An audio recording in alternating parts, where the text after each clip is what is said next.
Welcome to Stage Krunchy and Milk. Yes, it's Cleveland's longest running podcast and the place to hang with your internet besties. Got questions or comments? The email address for the show is podcast@stagecrunchyandmilk.com. Crunchy, of course, being spelled with a K. Stage Crunch. You can also give us a call or message us at 216-264-6311. That's 216-264-6311. Stage Krunchy. We're available anywhere fine podcasts are, and of course at the website stagecrunchyandmilk.com. Please rate, review, subscribe, and share the show wherever possible, like Apple Podcasts, Spotify, and YouTube.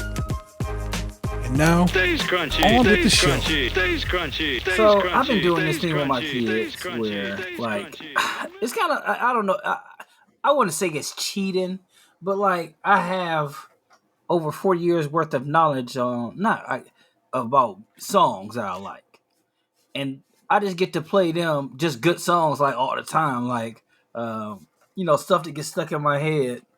So one song that got stuck in my head was "All About You" by Tupac. I'm like, I bet you they'll like this song.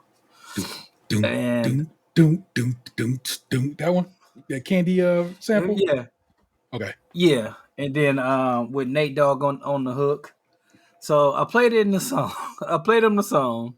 Well, I played the song, not necessarily played it for them, but I played them, dropped them off at school, and I knew it was gonna happen, but we get home later on that day. Every other city we go, and it was, of course, my youngest son singing it, and his mom was like, "What did you say?"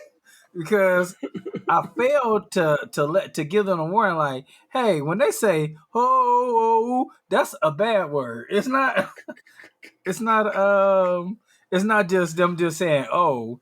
But I'll try not to point it out to them. I just like, hey, just make sure you guys aren't singing that at school. Which they probably singing probably around their friends or something like that. But they've really been digging that song lately. And like I said, I don't feel like it's cheating, but like it's kind of easy to be like just pick a real good song to them to hear for the day. It's because we've lived a life where, every one of us have been born into the time of music growth and explosion of new instruments and new ways of recording, everything like that. Stuff has come along in our lifetime. So we have got to experience the best of music ever made. And I know they were saying people might be like, well, I love this classical shit. Like, sure, I listen to some of this classical shit too every so often. But now I get to hear it anywhere I want, at any time I want. And you didn't have that experience before. You had to go to the opera to get it or whatever, or had to get out the old Victrola. I don't got to do all that. And so I think it's dope that we live at a time, they included, live at a time where the best of the best exists. And it can be shared at any time, anywhere. It's just amazing. I love they get down with that Candy. Now you got to play them just like Candy. See if they get down with that. I said, I try to pick out some good stuff because like for a while Emery shit was what's that Rick James song? Cold Blooded. Like it's always or I know Uncle Lunch liked it. You had to do a little impression first to get your mind to be like, oh yeah, that's what I'm doing. I know Lunch would approve that one of their songs is Come On Eileen. Fuck yeah. Oh, I swear this moment. Just don't get it in her eyes. That's not what she asked for. Wake Me Up Before You Go. That was their shit. Hot. But before right before that, it was green. It was Green Jelly. Three Little Pigs. You remember? Do you remember when they actually were called Green Jello before being cease and desisted out of that name? I do remember that because we got that the CD from the library. So, I remember when they were Green Jello first. Nice. But that's their shit right now. I'm like, so they went a little bit further. They were looking a little bit deeper into the Green Jelly catalog. It was like, can you play this one? I was like, I don't know if I'm gonna play that one, Playboy. I ain't heard of that one. That shit sound demonic. What you just asked for? What was the name of it? I don't even remember. But when I do, I'll let you know. So I But mean, yeah, let's see if I can grab it. This, normally we talk records more toward the end, but because we're talking our children's music taste, my youngest boy has been playing basically all the shit I listened to in high school, all the like Pearl Jam, Even Flow, and Nirvana, like Something Away, and so on and so on. Just all the joints. I'm like, man, that's wild to me because then, of course, if I think back, literally at this point, almost like within the month, 30 years ago, when I graduated, we of course listened to my man Justin's mom's music and my mom's music and shit like that. There, you know what I'm saying? Which was, of course, the stuff from like the 70s. You know what I'm saying? So it's like it's all these things that are back this far, and I just had to laugh. And so we were. I'll tell you about when we get around more on my way. But Kid asked for this record, and that is Nirvana in Utero, and that's a 30th anniversary version of it. Super nice. Comes a little 10-inch as well as the Johns, and it's a gatefold. Super nice.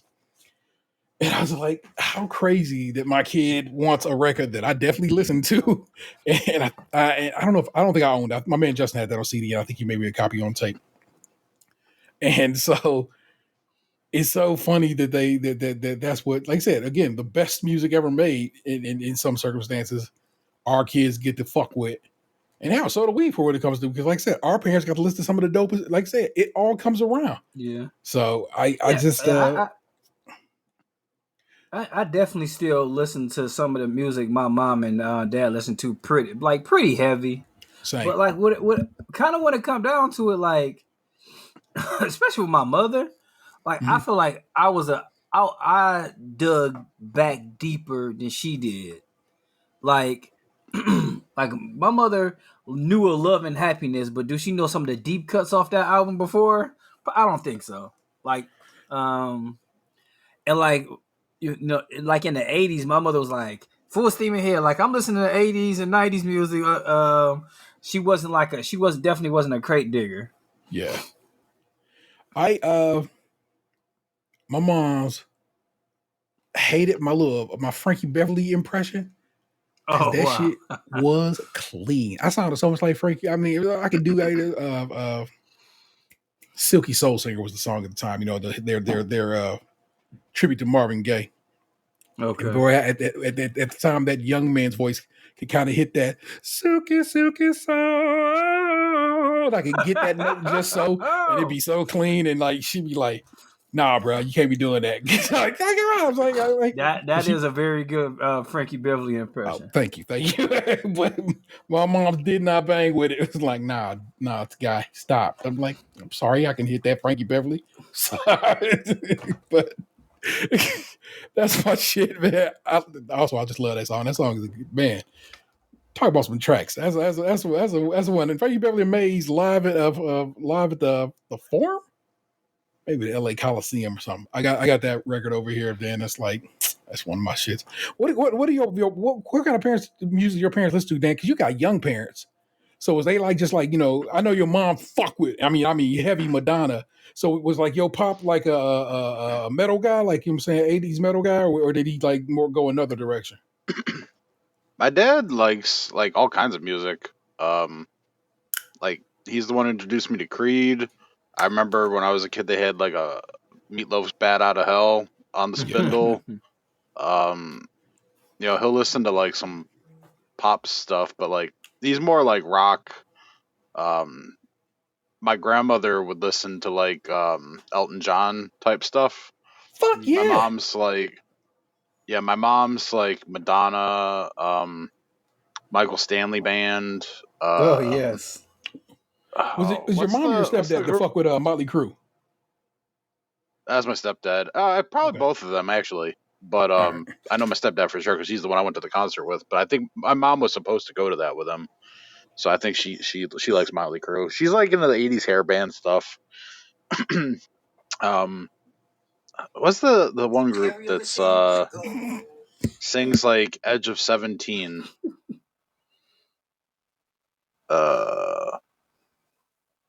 All right, you know, of like the TikTok of the Mexican dude who's like on the skateboard. yeah. It's Oh yeah, that's Fleetwood Mac. Fleetwood Mac. Yeah, she fucks with Fleetwood Mac. I know she likes them. Yeah, Um, but like, yeah, my dad's like music taste is like pop rock, regular rock, like Metallica, stuff like that. yeah. You know, It's you'd be just like, like as he's gotten older, like I haven't heard my dad listen to music really. It's been like whenever I'm over there, he's like watching finance shows or reading books or something. He's not really listening to music. I wonder when his He was music he was time is. he was quite the collector of the illegal MP3s in the early 2000s. Though, I'll tell you that much. Love it. Absolutely love that about him. I let it in him. Was like, nah, man, music used to be played on the radio. Music should be free. That shit is a Yeah, lightweight he rare as had he fuck. had like the giant book of burned CDs, Wow. and he had like the anti-skip CD player with the cassette adapter With into the adapter For this car. to the for the tape deck, car. fuck with it. Fuck Yeah, with it. Yes, I absolutely love that. Whomst amongst us didn't? I remember walking around with my 45-second anti-skip CD when I was in high school. Bruh, I'm telling you, if I could, I would be really on that shit for like I don't like the cars don't come with CD players no more. Truly, I don't. I think we should have disc readers, but everybody's like, why do you want? But I'm the weirdo who still likes physical media. I know, but also like I said, I got a drawer full of CDs right over here, man. I didn't get rid of them shits. They just stored. I One don't day I'm think gonna have I to move own out a this house. single It's gonna be a problem. CD. Like I don't think I have a single music CD around here. I know Oh that like no. part of it was because like my CDs had gotten damaged. Yeah. We'll Oh, just call it it's called we'll call it cat. disc rot. No, it was called Oh no, cat cat piss. peed on the fucking stand. Cat piss on the stand. And I Oh. just ditched all the CDs because at that point I was like, well, I can keep all these cat pissed up CDs, or I could just download whatever I want to hear from now on. So I made the call to just get rid of all the cat pissed CDs and just stream or illegally download my music. Hey, So I That's a haven't little. owned a love it. CD in like 15 years. Yeah, Yeah, that's a little known Ted Nugent song. cat piss Cat CD. piss CD. Yeah. Cat piss CD. Oh my gosh, it's gonna be a music heavy episode, Well, y'all. So just prepare your souls for it. Go on. I'm the sorry, sir. Milwaukee Bucks have officially been eliminated from the Eliminated. 2024 NBA playoffs. They got a Or not for guy. Giannis, who didn't even play in the series. They went and got Dame Dollar for a price because they was gonna win a chip again, and then they didn't because they weren't going to. And Doc Rivers wasn't gonna coach them to one. Well, I Giannis can't really didn't talk. play in the entire series. Yeah, and I can't really talk shit because my team definitely gonna get put out by the Magic. So it is Maybe. what it is. I mean, we're up 3-2 right now. They went and got blown out twice in Orlando. I cannot trust Oh these yeah, yeah. motherfuckers. It wasn't a good look, but we're not out of it yet. Like So you can't like at least we didn't lose like we did to the Knicks last year. Oh my god! But isn't that who we would play in the next round? Assuming the Knicks finish off. No, we The would play Sixers? Boston. Yuck. The NBA Well, doesn't reseed. Oddly enough, I believe we beat Boston 3 out of 4 times this season. Did we not? Oh, that don't mean shit.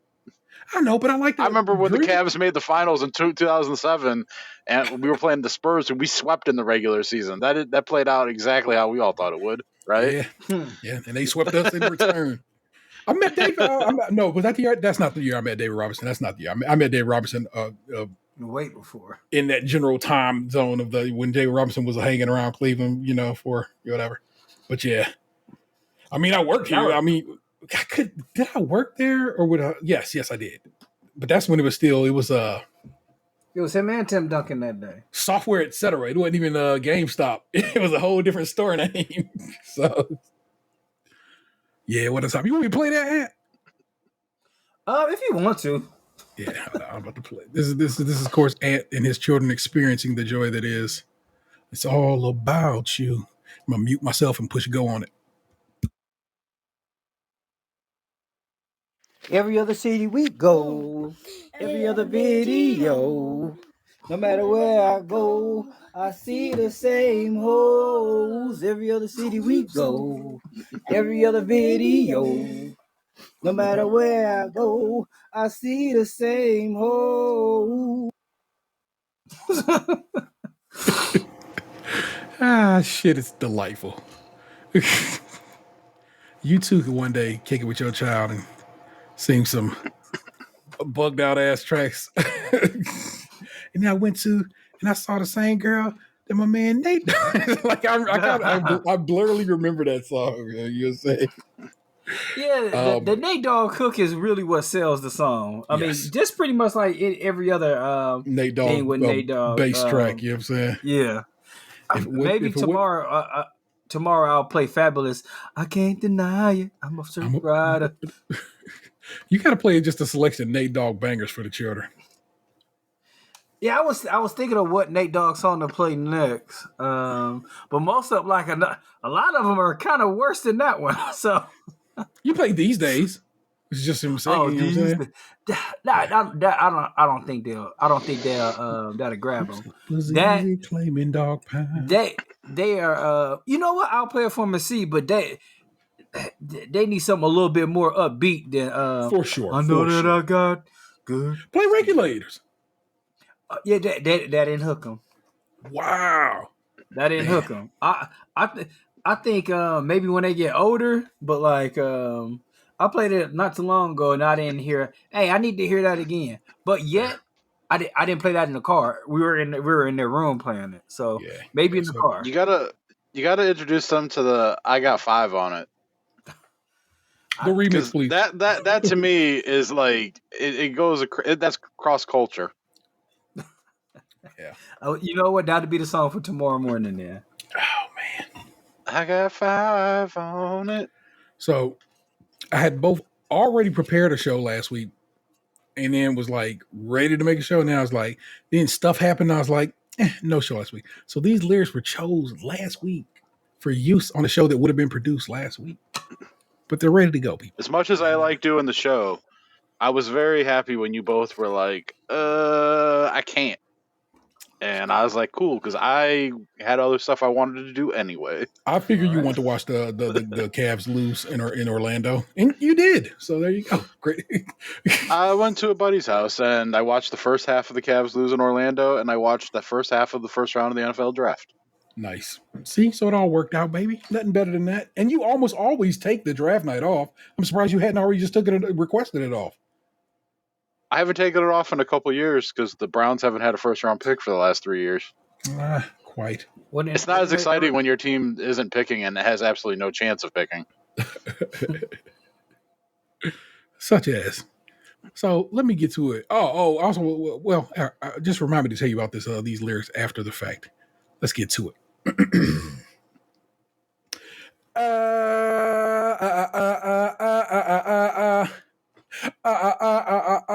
Hallelujah. Kids, hear this. You got to hear this. Flip mode's on point and your shit's a near miss. Splitting the ground, causing earthquakes. My click ridic thick like a Mickey D shake. Bringing you the shit that I know you can't take. Fuck out my way for heaven's sakes. I got my eye on you. What you want to do? You ain't got a clue. Shoe, fly, shoe. Everything's peachy keen neato. Coming fast like Speedo. Mega blast like a torpedo. Deep like Captain Nemo. I brings the primo. My life flow be nitro. Large, jumbo. Yo shit be itsy bitsy micro. In your ass like a vaccine. Point MCs to my hilly heel jeans. I eat MCs with rice and beans. Rice and greens. I wreck the whole scene. Serious, true, professional scream. Welcome to it. It's episode 536, and we might have new competition for the worst year to be alive. I'm your host, it's Tayrell 713. Join us always by my best friends. It's the 216's own Tatum. Cat piss fever. I'm writing it down. I'll put dollar signs in there. It'll work. And of course, it's the big homie, Lunchbox 2099. Block up. As one should. So I went to go get those lyrics, right? And I'm reading them on Genius, and I'm like, what the fuck is this bullshit? It was absolute chaos. And even now, just now reading it, I see I missed something. And of course, you know me, I am the dude who be on Genius, who has a Genius account, who fixes lyrics on Genius. And these lyrics was all over. I'm like, how did you even think this is what was being said on that song right there? And where it's right, I have it written down where I got my mind on you, but I know I got my eye on you. And so I need to go fix that as well.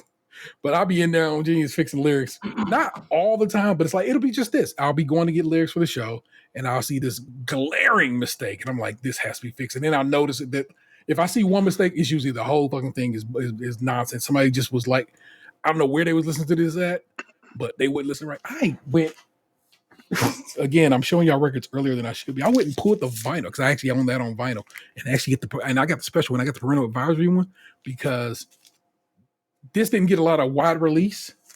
And so the versions that's out there is the clean version, but that it's a nice little rare version of the nice little parental advisory, y'all. So I got the cursey version.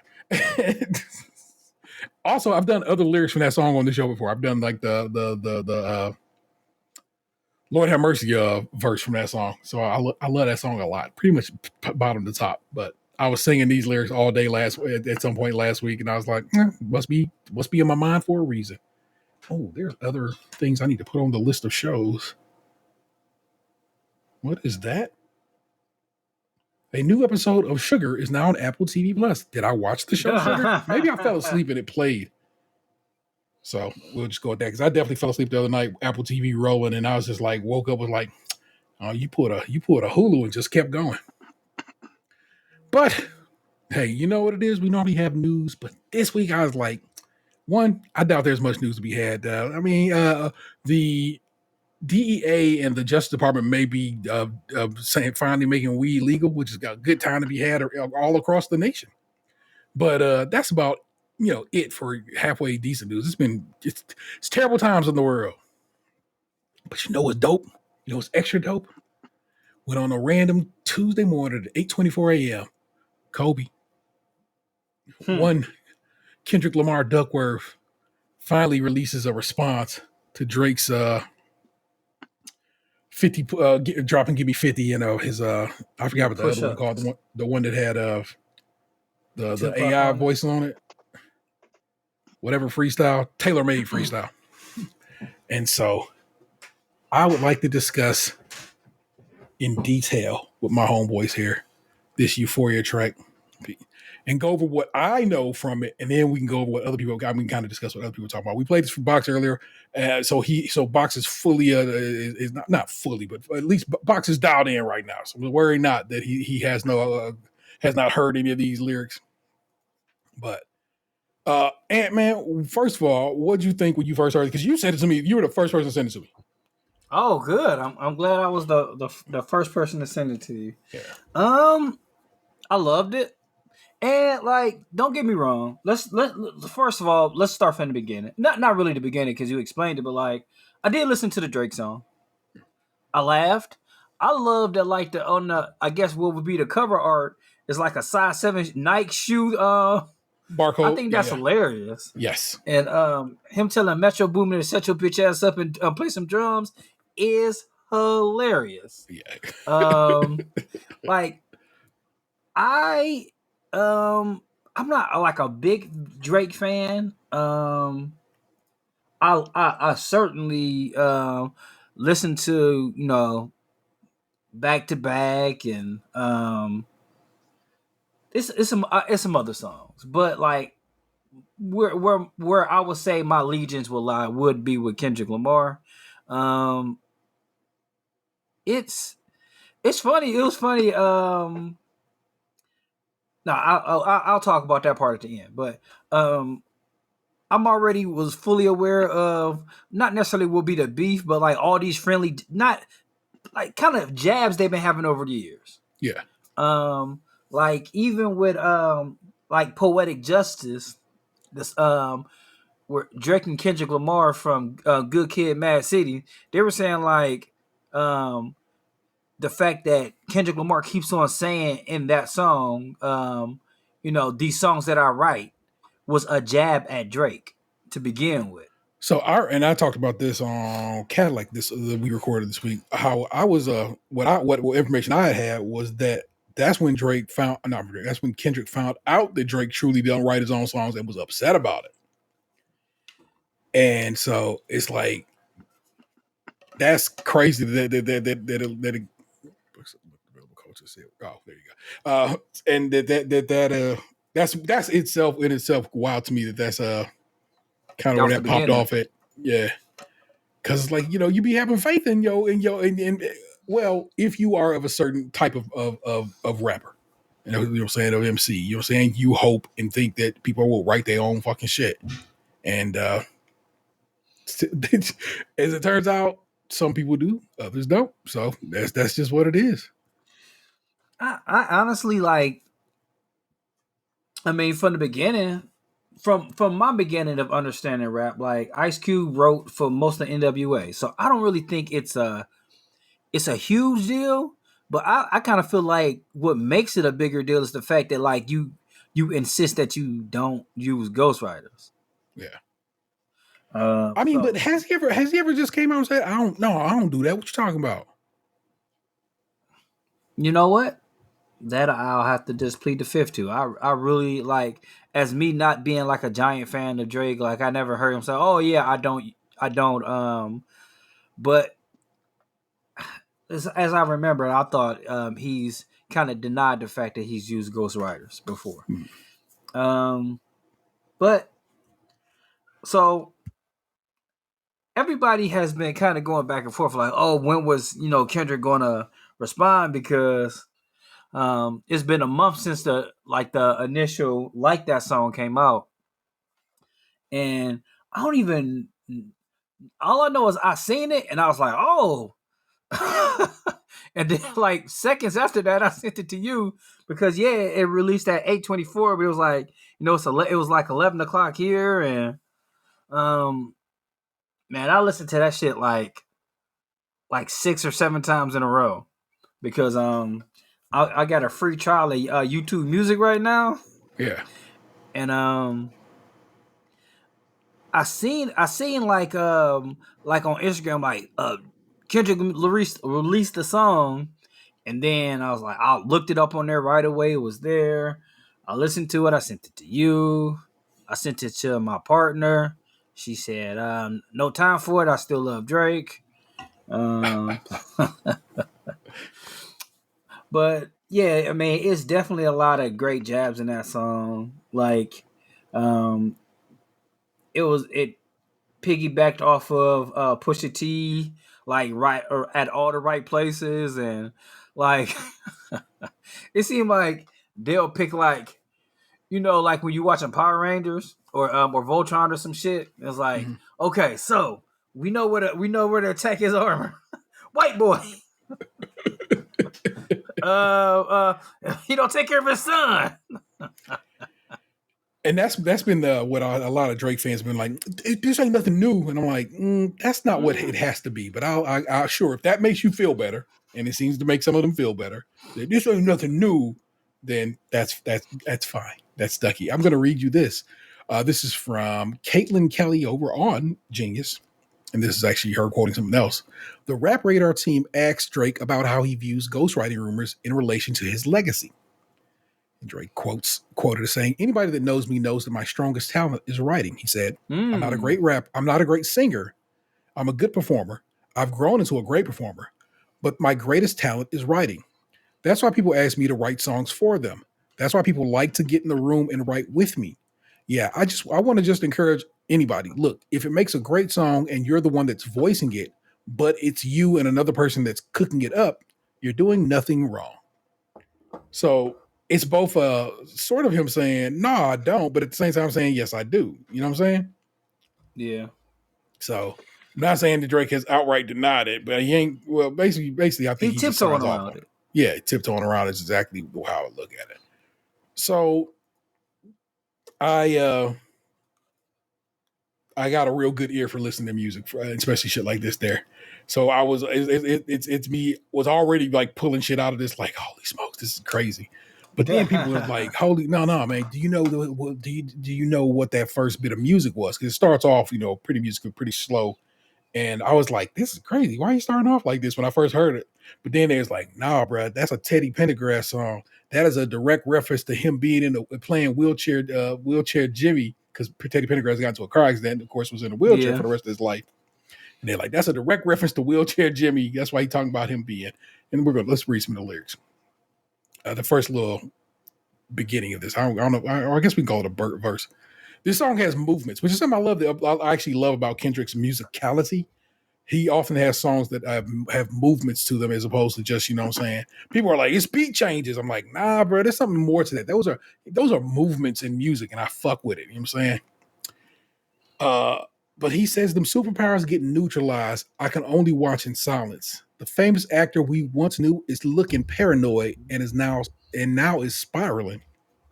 If you listen to like the tailor made freestyle and shit, where he just like trying to rap his Tupac and Snoop. It's like, bro, why are you wilding? You're moving just like a degenerate. Every antic is feeling distasteful. I calculate you're not as calculated. I can even predict your angle. He knew what it was going to be. Fabricating stories on the family front because you heard Mr. Morale.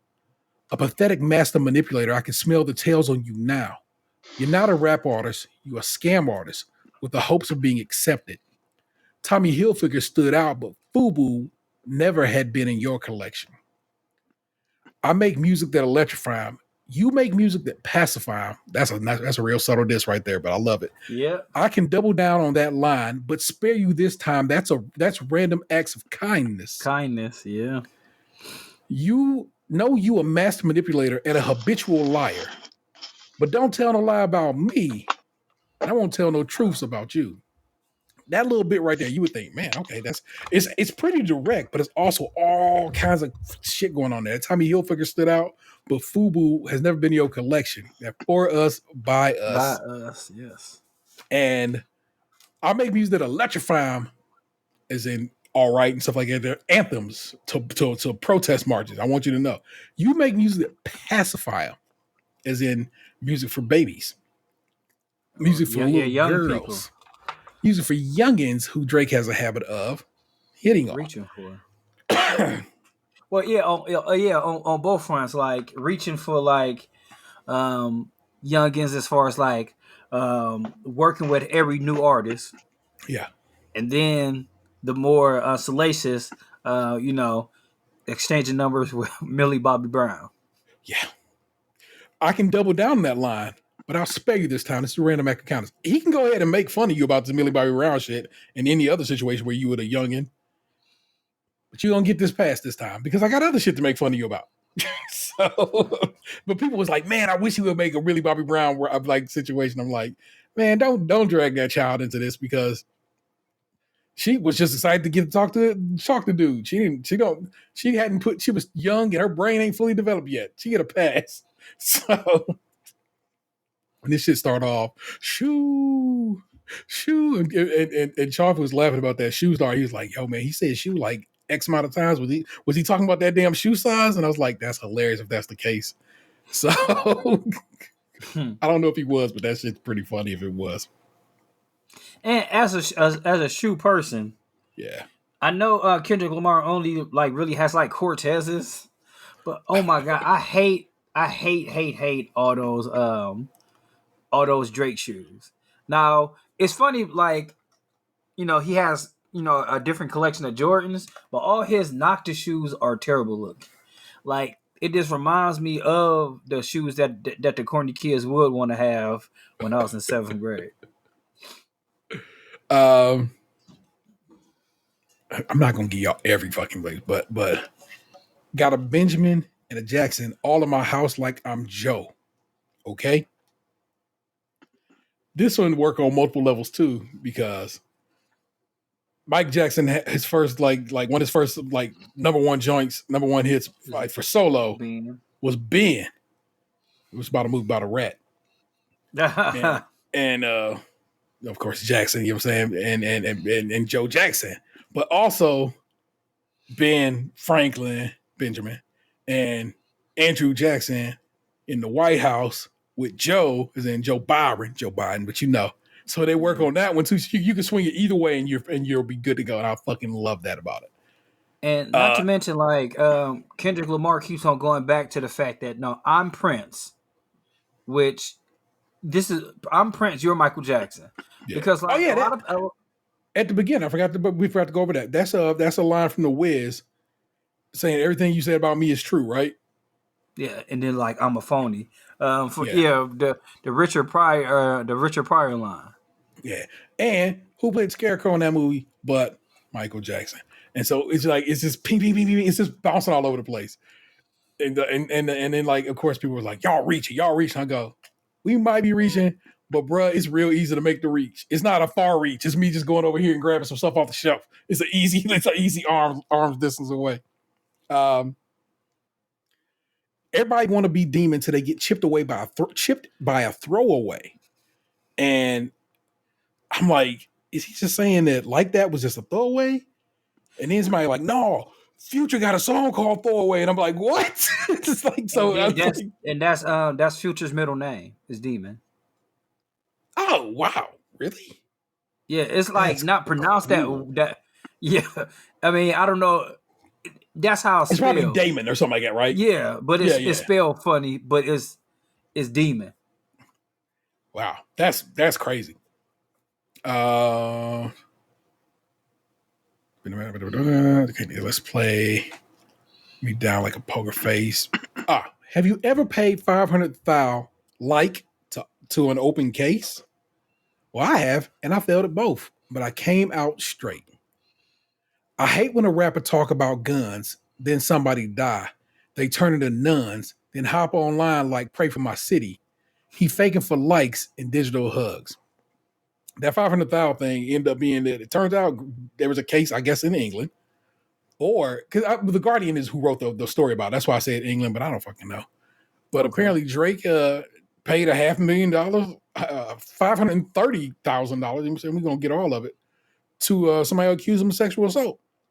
That I feel like none of it, Daily Mail, not The Guardian, which is again a UK paper. British authorities ultimately declined to pursue prosecution, but he did have to settle with somebody in England, which is probably why we didn't know about it over here because it's an English situation. But it's like, why do we not know about this? So that's almost to me like it's not quite hiding a child, but it's also like it ain't not hiding a child. Yeah. So that one fucked me up. Talking about guns and shit, because I think all of you understand that Drake is just a guy from Canada. But he pretend he the most gangster motherfucker, and it's bothersome to Kendrick Lamar. It's bothersome to some people.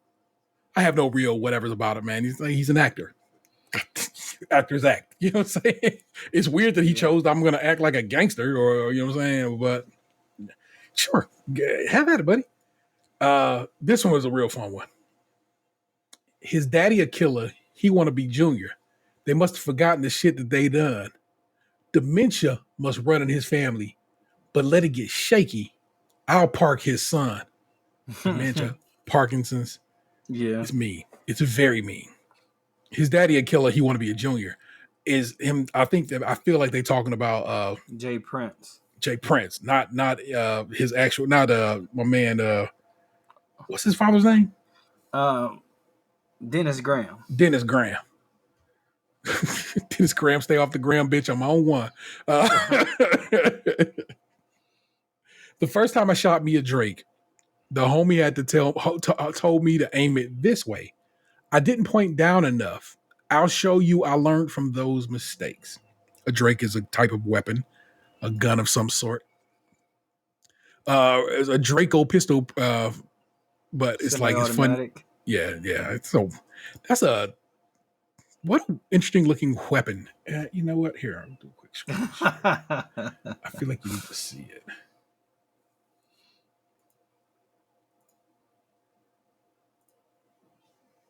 I just find that to be a fun. It's a small semi-automatic weapon. Like that's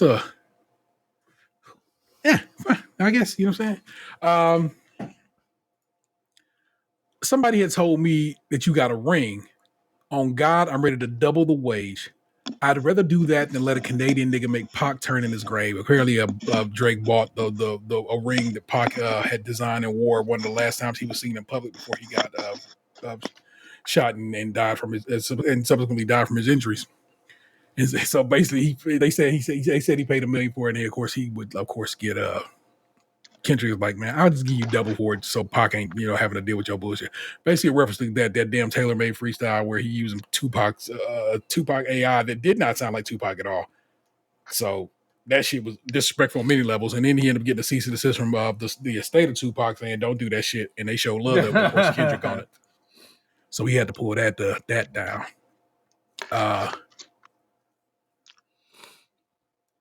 I hurt your feelings. You don't want to work with me no more, but you got to hear how he says that because he says that so dismissively. You don't want to work with me no more? Okay. It's 3 goats left, and I've seen 2 of them kissing and hugging on stage. I love them to death, and in 8 bars, I'll explain that phrase. And then 1, 2, 3, 4, 5, 6, 7, 8 bars later, I pray they my real friends. If not, I'm YNW Melly. And if you are, somebody who keeps up with the, the ins and outs of hip hop, law cases, YMW Melly is currently in jail, accused of having premeditatedly murdered 2 of his friends. And then, of course, he wrote a rap song about it because rap snitches telling all their business. So his first trial ended in a hung jury, and his current trial got pushed back because they're trying to decide how, I guess, some type of digital evidence will be used in the case. But the fact that Buddy went from from that to that is pretty wild to me. Boop, stop that. Let me keep scrolling. Oh, now of course I have a good time with this one. I don't like you popping shit at Pharrell. For him, I'll inherit the beef. Drake, for some reason, was upset that Pharrell became the I guess, I don't know, designer or something. He got some kind of title with who was it? Everything starts with Pusha T and Kanye. Like that's how everything pretty much starts. Like, after Virgil died, he got named like creative director or some shit like that. Yes. Yeah. But like before then, of course, the Pusha T stuff happened, and with Kanye and all those kerfluffles, and everybody was cool with Virgil. Yeah. But then like Drake had actually bought, I think it was not like Drake and a couple other rappers have bought some of Pharrell's old jewelry. Yeah. And then he was like, in a disrespectful manner, like, fuck that jewelry, I melted it down. Oh, yeah. Okay. So there you go. So yeah, that's another, man. Drake beat. I don't know that man from Can of Paint, but he got a habit of doing some sneaky backhanded dissing. And that's why all these motherfuckers just finally just came out the fucking woodwork. It's like, all right, we ain't doing this shit no more, bro. You ain't even from here. Yeah, fuck all that pushing P. As in pushing, Pharrell. You ain't gonna push P. And also there's a song pushing P about anyway, the whole thing there. Let me see you push a T. And he hit that T on the high note. It's so funny to me. You better off spinning again on him. You think about pushing me. He's Terrence Thornton. I'm Terrence Crawford. Yeah, I'm whooping feet. Jesus Christ. It's like, that's only X amount of, that's only like maybe a minute and a half into the song. It's insane that he came out like that. Oh, yeah, I'm whooping feet. And then I guess people don't know whooping feet. Whooping feet is I guess, the way I had to explain it is more West Coast slang. Yeah. So people's like, whooping feet? What the fuck that means? But it just means you're gonna get that ass whooped. Just trust, because Terrence Crawford is a boxer, right? Or is he a boxer? Or is he he's a boxer. Okay, I was about to say, is he what's it, UFC guy, but he's a boxer. Yeah, he's a straight up boxer. Yeah. But we ain't got to get personal. This is a friendly fade, so that's just a heads up. This could be just fun, little back and forth with lyrics, tete-a-tete. Not about who's the greatest. It's always been who about love and hate. Now, let me say, hold on, I'll actually skip over some because I want to say this one. Pretty fair, you should keep it that way. I know some shit about niggas that make Gunna wanna look like a saint.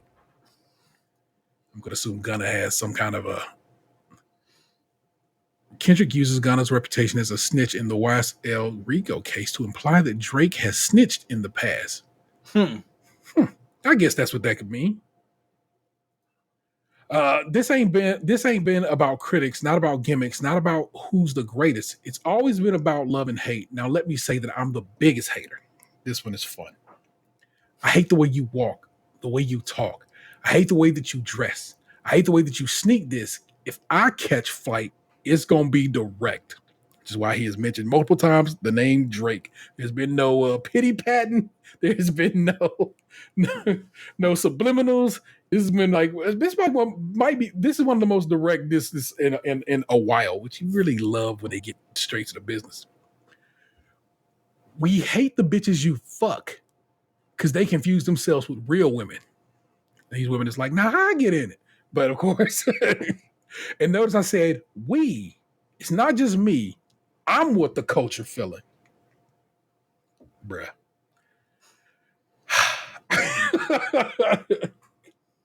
I love it. I like Drake with the melodies. I don't like Drake when he acts tough. It's hilarious to me. You gonna make a nigga bring back Puff. Let me see if Chubbs really crashed something. There's rumor that Puff smacked fire out of Drake. Oh, that shit wasn't no rumor. Well, okay, I don't know. There's evidence that Drake smacked shit out of Puff. Yeah. Puff smacked shit out of Drake. Yes, And Chubbs, well known. Chubbs is a Drake security guard. And so basically he's saying, I will smack you like Puffy and we'll see if Chubbs is going to do anything about it, which is pretty hilarious. Yeah, my first one, like my last one, it's a classic. You don't have one.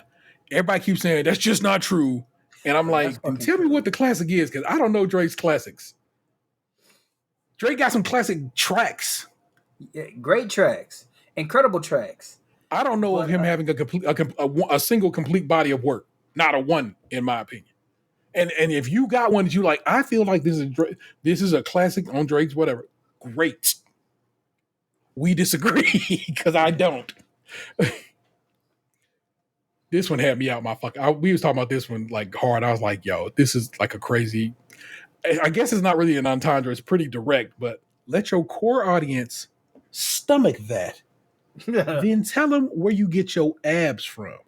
That is 3 discussions about stomach in one little bar, in one bar, one line. Is like, and I'm like, that's crazy. V12, it's a fast one. Bow, bow, bow, bow. Last one. Headshot for the year. You better walk around like Daft Punk. V12, as it turns out, is a liposuction machine. So basically saying, again, remember everybody called him BBL Drake. Yeah. Saying he got his abs done. Headshot for the year, you better walk around like Daft Punk is bonkers. Because, you know what I'm saying, work it stronger, make it faster, better, stronger, faster is a Daft Punk song. But also, Daft Punk, those French DJs walk around with helmets on their head. So they don't get, you're saying you don't want to get shot. They also did a song with Pharrell. Oh my God, they did do something for real. Holy smokes. Get lucky. Box coming out of the pocket, which is with you even more, a little sprinkle, even more in this bitch. So multiple layers to that particular one. You better walk around like Daft Punk. I've watched people on the internet just be like, almost fall out their seat when they hear that line. Because then they like, because they put it together quickly. And then I laugh when I see super duper hardcore Drake stans who are like, I refuse to believe this is a good song. They'll hear that line and be like, what's that mean? And I'm like, you know what it means. You're pretending.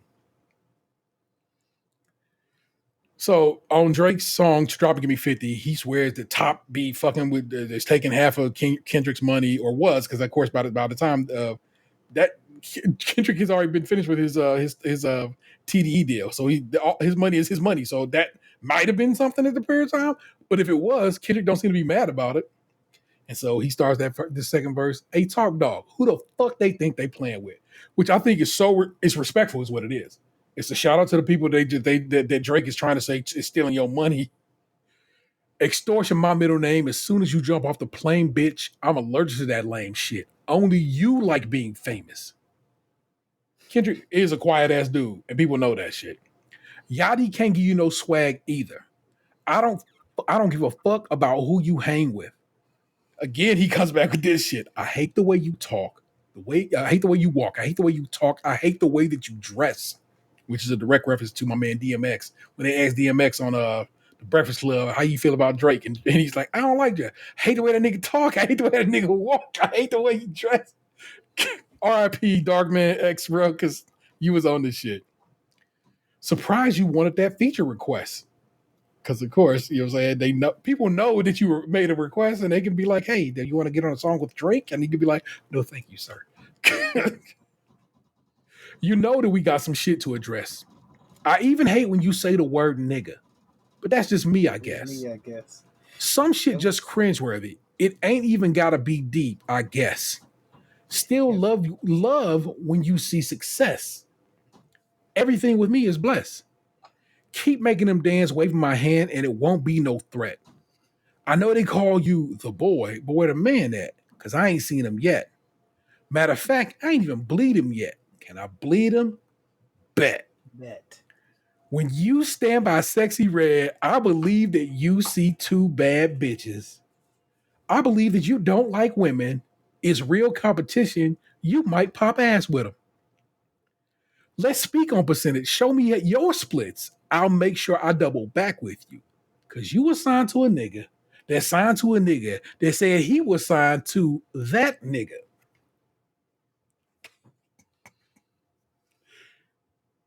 Drake constantly dissing female rappers, in particular Megan Thee Stallion. I mean, and trying to support Tory Lane. You can go way deeper than that because he he falls out like all the women he dates. Yes. Like rarely do you hear of anybody saying they had a good me and Drake are cool. We had a good relationship or whatever. Nah, it's always bad when it's all wrapped up. Like he did something. I think at I know he did it at one of his concerts where all the video models he dated, he put their last names on a jersey and hung them in Raptors. And one of them was wasn't really feeling that, and she was like, "You're constantly trying to disrespect me, but yet you're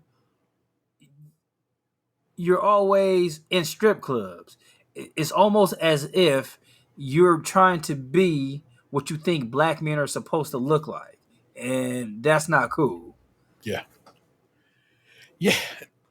When it's all said and done, we'll get back around to that. Again, on that drop and give me 50, he was basically saying that Kendrick had to give 50% of his earnings to Top Dog, to TDE. So Drake is like, well, hold on, bro. What about your shit?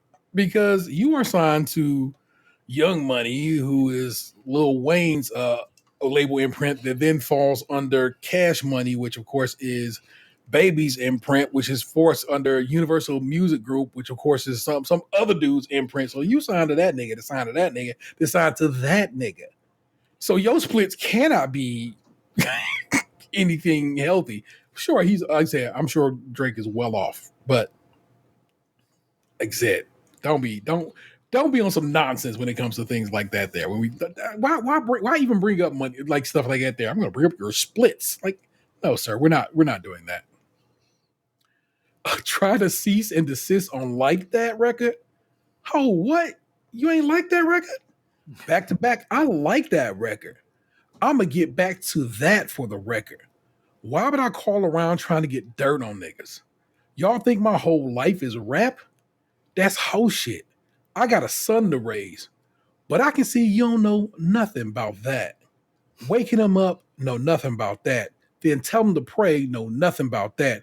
Then giving them tools to walk through life like day by day, know nothing about that. Teaching them morals, integrity, discipline. Listen, man, you don't know nothing about that.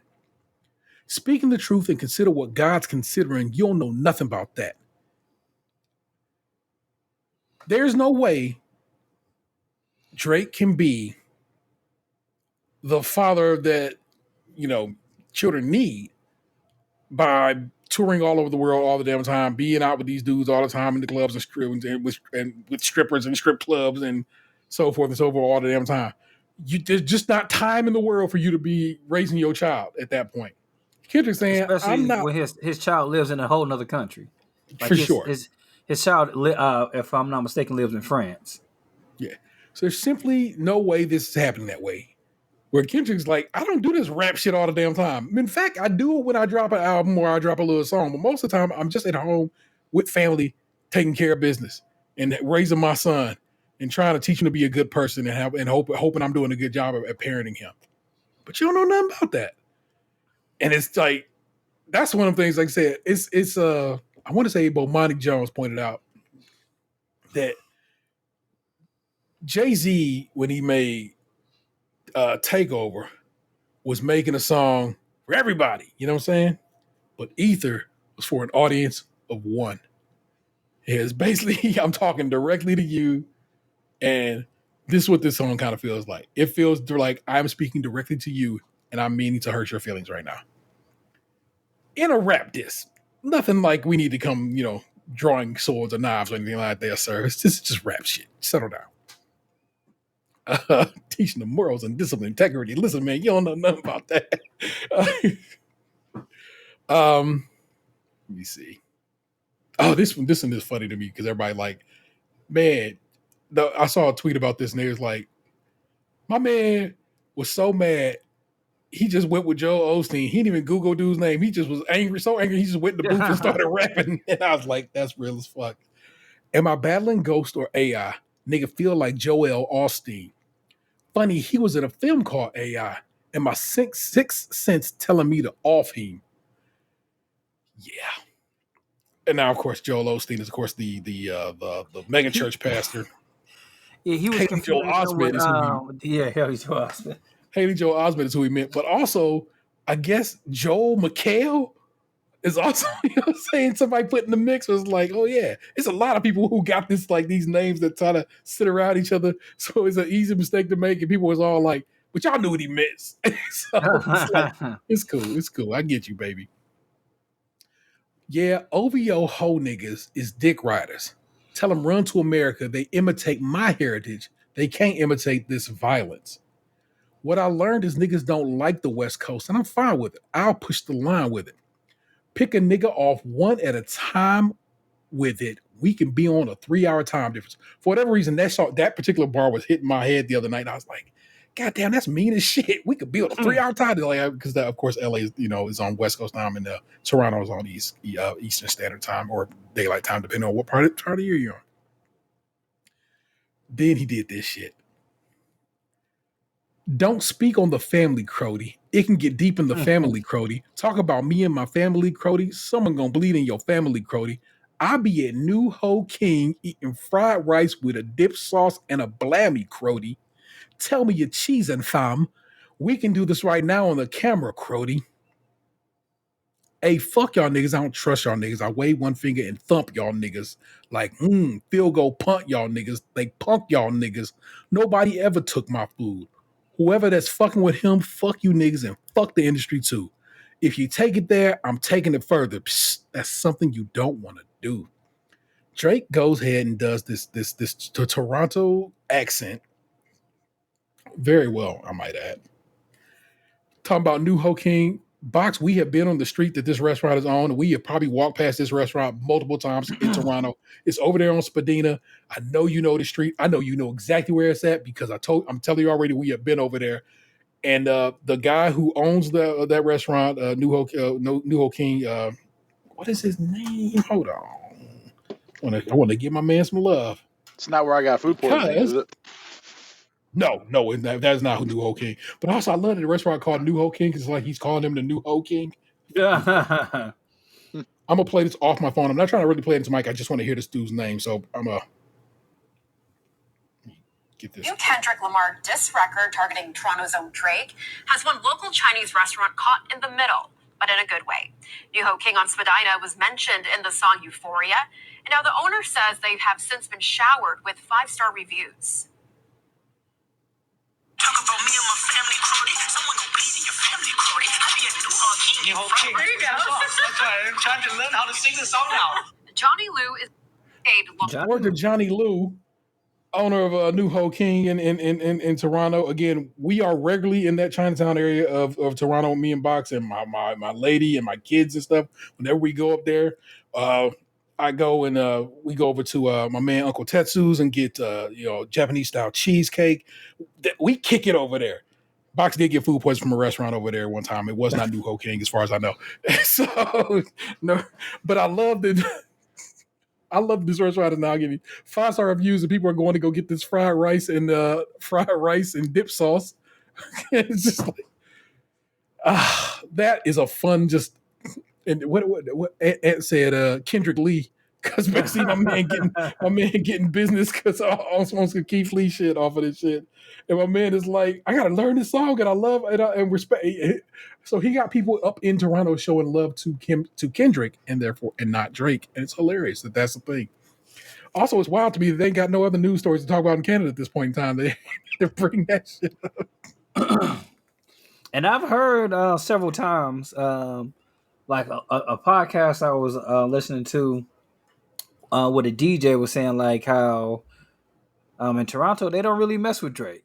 So that's kind of funny that like they pushed it more towards the Kendrick end than talking about Drake much. Fair. The song wraps up, but we don't want to hear you say nigga no more. We don't want to hear you. Let's repeat it. So we don't want to hear you say nigga no more. Stop. And people have been like, oh, this is colorism and this is this, that, and the third. And why? And I'm like, and multiple people are like, and so I think this is just a regular thing. I think we all can understand that it's not dissing Drake for being biracial, unlike Rick Ross, who was dissing for being biracial or multiracial.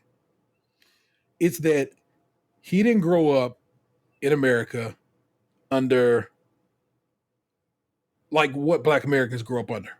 A specter of violence, a specter of racism that is different than racism in Canada. It just is. And but he pretends like he did. He acts like his life is like Black Americans. It's just not. Then of course they wouldn't dig up a video of Drake saying nigga, but he didn't say nigga. He definitely said with the hard R, these niggers, and I'm like, whoa, buddy. And it feels different when I get like Kendrick said, it feel cringy when you say it. It do feel weird that you say it. And I would like to say that me and Nick Jew had this whole conversation last year. Oh, fair enough. On this podcast. On this very show. There you go. And it is wild that he pretends that he led his life because he doesn't. And then of course they point out to Lil Wayne and said, don't rap about this shit because you don't live this shit. Just rap about Canadian shit. And he didn't of course heed that advice, and he probably should have. But of course, people, we know what it's going to be. He'll drop some catchy little beat, joint, whatever. It'll be lovely, and people are going to be like, "Oh, see, that song goes."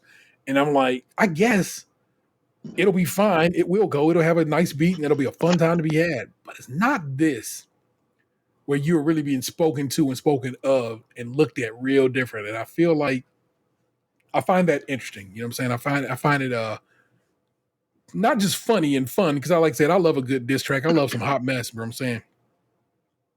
But I fully understand Kendrick being like, this dude is not us. And it's weird that we have just embraced him and pretend that he is. Because he's not in any way, shape, and form. It's like that somebody pointed out, and it was probably a TikTok, like I've been reading so much and watching so many videos about this shit that in reality, Eminem was realer than him, even as just a fully white person, because Eminem grew up amongst the hood and hood-related shit, and again, the violence that actually is in America and so forth and so on. I'm not saying there's not violence in Canada, but they violence seems to be a little more stabby and not so much you can catch a blick at any time. You know what I'm saying? It's like English roadmen, which has been a hilarious little trend on TikTok. about why Americans be in England and just probably would not be scared of somebody like run your trainers, bro. It's like, sir, I'm not gonna give you my shoes, and I'm just gonna keep on going now because I'm sorry, man. Guns exist and you don't have one right now. And I'm sure I'm sure there are plenty of people who get stabbed. Somebody, there was a multiple stabbing in Australia recently. Like this dude killed like 7, 8, 9 people and shit in Australia. And so it at a mall. And also it seemed to be a dude who was specifically making a point to kill women. So that was fucked up in all kinds of ways. But yeah, man, Drake, I don't know why. Well, no, it's not that we haven't. Lots of people have been looking at this. There's another TikTok that I actually might give you a link to because I found it very interesting. This lady is a student in Canada, and her professor was speaking about how Canadian broadcast rules. We talked about it before. They have regulations up there that says so much of the stuff broadcast on the air up there has to be Canadian. And her professor was pointing out how Drake's success because of the Canadian laws versus I think it's con laws, communication laws, or whatever, is whole shit because he didn't earn it, and he was never going to be like I don't know. There's a lot of shit. I'll try to put in the link in the notes so that way you can get to it. Because I find it an interesting read basically of the situation, and so yeah. You can enjoy Drake's music. Nobody's taking that from you. Have a good time. Consider, try to not be like academics or other people who is just like, no, Drake always wins and just whatever. Because it's like, no, buddy, that's unnecessary. It's cool, bro.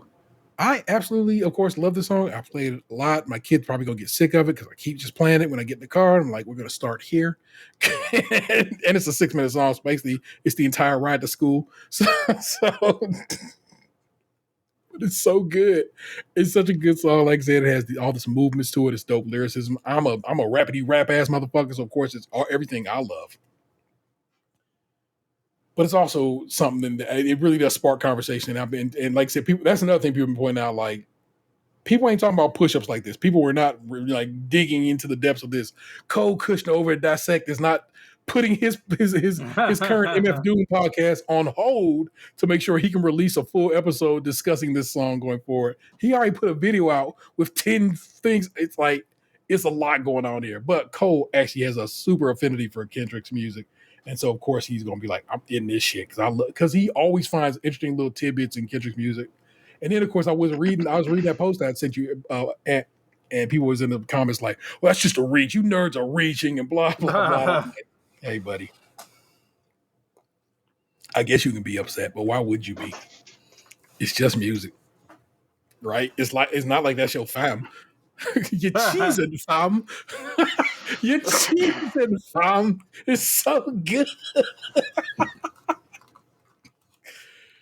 Oh, man. Again, I have hung with a bit of regularity up in Toronto. I've never had a bad time. I've never, and who knows, maybe I'm just not in the right neighborhoods or whatever like that. I usually just keep it pretty close to Rogers Center. Although we have been over down by what the fuck is the name of that damn stadium? Wherever the Raptors play it. We've been over that way too, of course. I'm saying, but again, that's just a little bit down the road from the Rogers Center. So it's like, and so we kind of keep it over that general area and over there in Chinatown, over there at the mall. And I can't think of the name of the street that's over that way. So, you know what I'm saying? And we went to the zoo, you know what I'm saying? So that part, you know what I'm saying, of Toronto. So it's like, maybe I'm just not in the Torontonian hood or whatever hoods. And so maybe I just don't know what's really popping in the street, in the mean streets of Toronto, because I'm basically always a tourist in more touristy sections. But yeah, Blam, I've never, ever, ever been worried on the Toronto streets at any hour. And trust me, I've walked on them very late as well as very early. And it's always been a good time to be had. So I don't know what to tell you. I'm massive. I'm a big old giant black man. It is terrible in some situations in America. It is quite helpful in a foreign land because motherfuckers don't know what to do with it. So, plus, usually I got my homeboy with me, a big old white boy. They're like, these two giant men are walking toward us. What will they bring? Nothing. We're usually just there shopping and trying to eat good food. It's a good time to be had. We saw the Lion King in 4D up there. It was fun.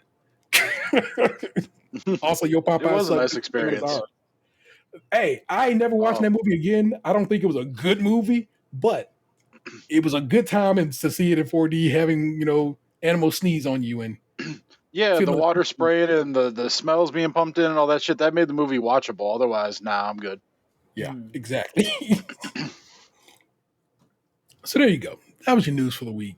Me being happy that Kendrick Lamar dropped a diss record and discussing with my homies. And Box pulling out another fucking piece of a data point that I didn't even think about, which is fly as fuck to me.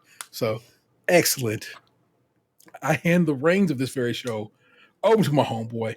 First up, as always, is Tatum. And man, what's the good word, bruv? Not a whole lot. Like last week, we didn't record. Like last week was my brother's birthday, so I went to go celebrate. Usually, I either have a turkey meatloaf or a turkey burger that day. And I was like, you know what? I'm gonna go out and have a turkey burger. I go to this place that I usually just get salads from. They have turkey burgers there, but it's like, well, I'll get a turkey burger. And I notice, I'm like, man, this ain't their normal turkey burger. And then, like, I don't even finish it. Man, like a couple hours, I am just beyond sick. Like, I felt so bad. Like, I was up, like, throwing up all the night before, all that night. Like, I was just bad off. And, like, my partner got scared. Like, man, you need to go to the emergency room, dude. Like, I'm like, I'll be fine. I'm just going to rest. So, Friday, I just rested pretty much most of the day. And then, like, we both took the day off because we were supposed to be going to Detroit. Like, my nephew got his master's degree. If you have a Patreon, you've hung out with that guy before on an episode. We ate a Buddy's pizza. Yeah, so he got his master's degree. So we're like, this time we're going to take the boys with us. So I was like, when y'all see Krishan, y'all got to call him Master Krishan from now on. Y'all just can't call him Krishan no more. So every time they see him, they bow and call him Master, which was pretty funny. Dope. So like, I was just bad, like because I love throwing up to a certain extent. Like, it get it gets out, you out, get it going. Yeah, I'm good with that. But my whole body was weak. Like, the kind of pain I was in, like, my whole body was just vibrating with pain. Yeah. My mother was like, my mother has what they would consider, they call it, it's not arthritis. They're like, oh, if it's arthritis, pseudo gout, they don't really know what to name it. They give it something right in the middle. And she was like, that sounds like what happens when I eat pork. And cause she over the last few years has given up eating pork. Yeah. And I was like, yeah, I just wasn't feeling good. So, but we still had to continue on with life. And like, since my nephew is going to be going to Texas pretty soon, like, being able to at least spend a little bit of time with him. And we were like, well, let's make the road trip. And we got up Saturday morning and went to the Dirty D. I was really looking forward to seeing that Detroit sign, but I didn't see it. You didn't come in from that angle? Yeah, I didn't come in from there. So we went to the graduation. We made it there. It was funny. Last time we went there, the rest of the family went to this. Well, we all went to this restaurant the first time. I was like, I'm not going to that restaurant. I'm not going. And I made it clear to my partner, like, look, I know this is not really about us, but I have to go to BB.Q Chicken when we in Detroit. Like, I really want to go there. I'm not if we go into another restaurant, I'll wait in the car or just wait there at the restaurant. But I really want to go to this place. So I was Do you know what surprised. the BB stands for? No. Best of the best quality chicken. Is that not a Oh dope yeah, name? that is. And it was cool because we went there, and it was the same. It was at least one of the same dudes there. Yeah. And we were like, hey, it was. I'm like, man, I came all the way from Cleveland again to have it. He was, oh yeah, I remember y'all. Which is funny because I was with y'all, and not and not with my family. Yeah, I would have said the same thing if I was in his position. I'd be like, oh yeah, I remember you. You know, no, he said you look familiar. Which I guess he said y'all look familiar, but you know, Yeah. Oh man, So, I mean, hitting your you with children that do look like you, racism. so it worked. I mean, he might remember. Well, I don't know, but Try to hit you with the you all look alike. I mean, all of us at the table did. I'm gonna give you the benefit of the doubt, and I'm gonna say he remember you. I like to think Yeah, we because make I an did. impression. We did talk to him. We were there for a while, and I ordered Sure. like food. Like we had ordered quite a bit of food for us, and then I Yeah. ordered more to go when we were there last time. I would like to point out I've been drinking out of a beer growler. Man, I would have never known.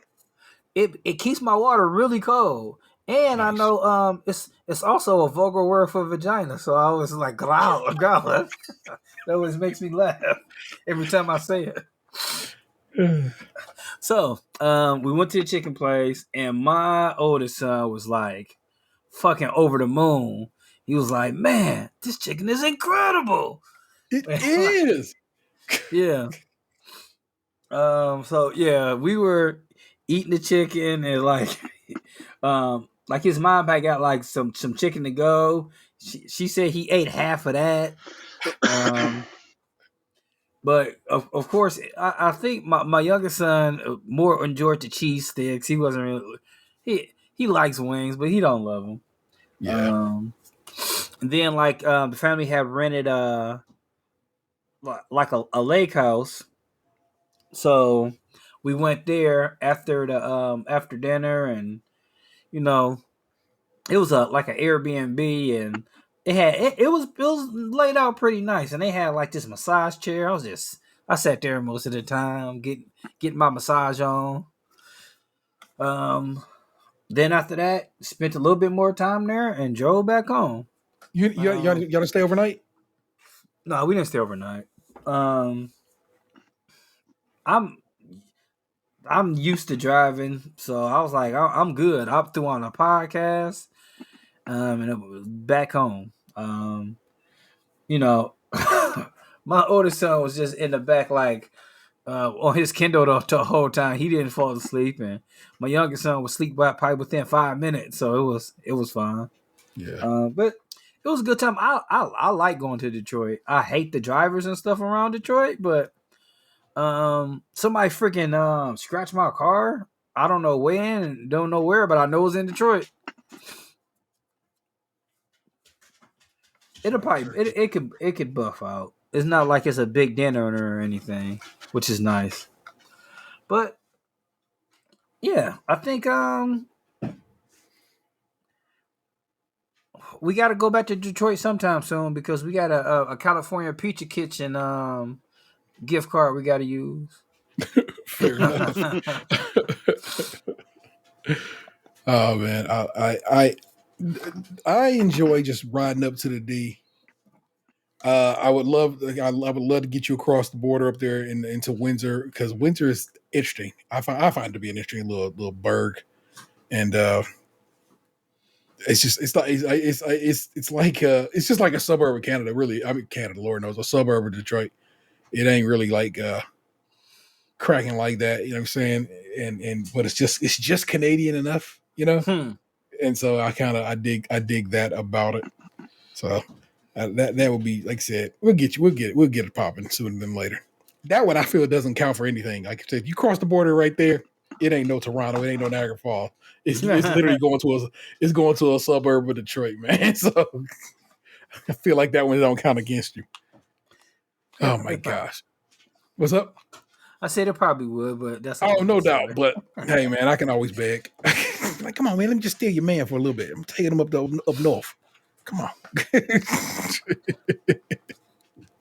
Well, you know what it is, man. We hand the reins over to my man Daniel, man. Box Story Time with Lunchbox is the the name of your segment of this program. What's popular in your world this week, or over the last couple of weeks, as we didn't talk last? So I think I've put myself in a situation that I'm going to have to probably address come 2 days from now. So my bowling team played in our league championship on Monday, and I wasn't picked out of our team to be one of the participants in the actual game. So this is 2 years now that our team's made the finals, and I didn't get to play. I also didn't get to play in cutdowns earlier this year. So I've just been sitting on the sidelines for like a lot of the important aspects of our team.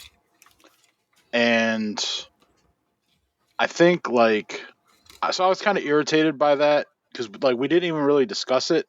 It was like it was already decided upon like months ago, and it just was what it was without like any, because like I mentioned something about it, and I was told, oh well, you can talk about it, but there was no talking about it. And so, but I still wanted to support.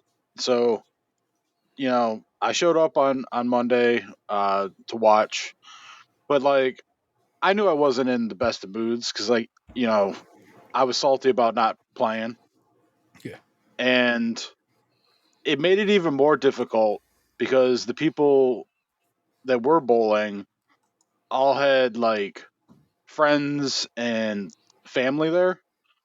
And so like I'm like quote unquote member of the team, and I have nobody there because I'm not playing, because like what am I going to do, invite people to come watch me watch people?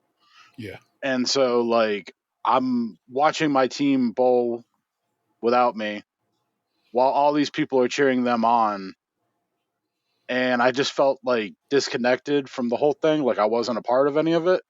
Yeah. And then I watched my team choke away both games to lose.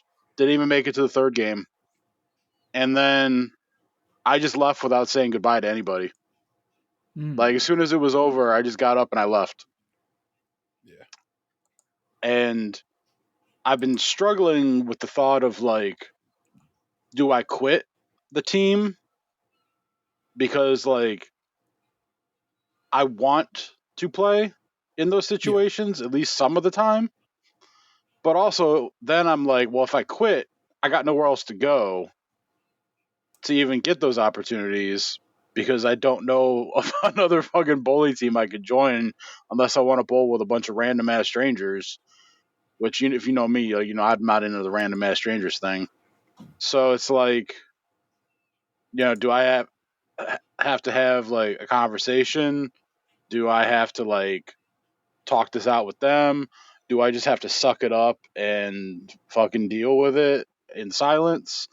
Like, I'm just not quite sure the path I should take, because like I feel like I know what I want, and I'm not sure if it's kind of like being at a job where like you want to move up, but you don't know if like your position is capped for growth, especially because I didn't feel like at least one of the people that bowled ahead of me, I didn't think should have bowled ahead of me, based on how they've been bowling lately.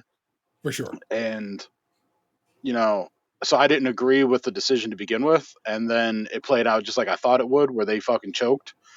And so, like, it just, I'm just torn right now, because it's like, like, I don't feel like I have a good path either way, necessarily. Yeah.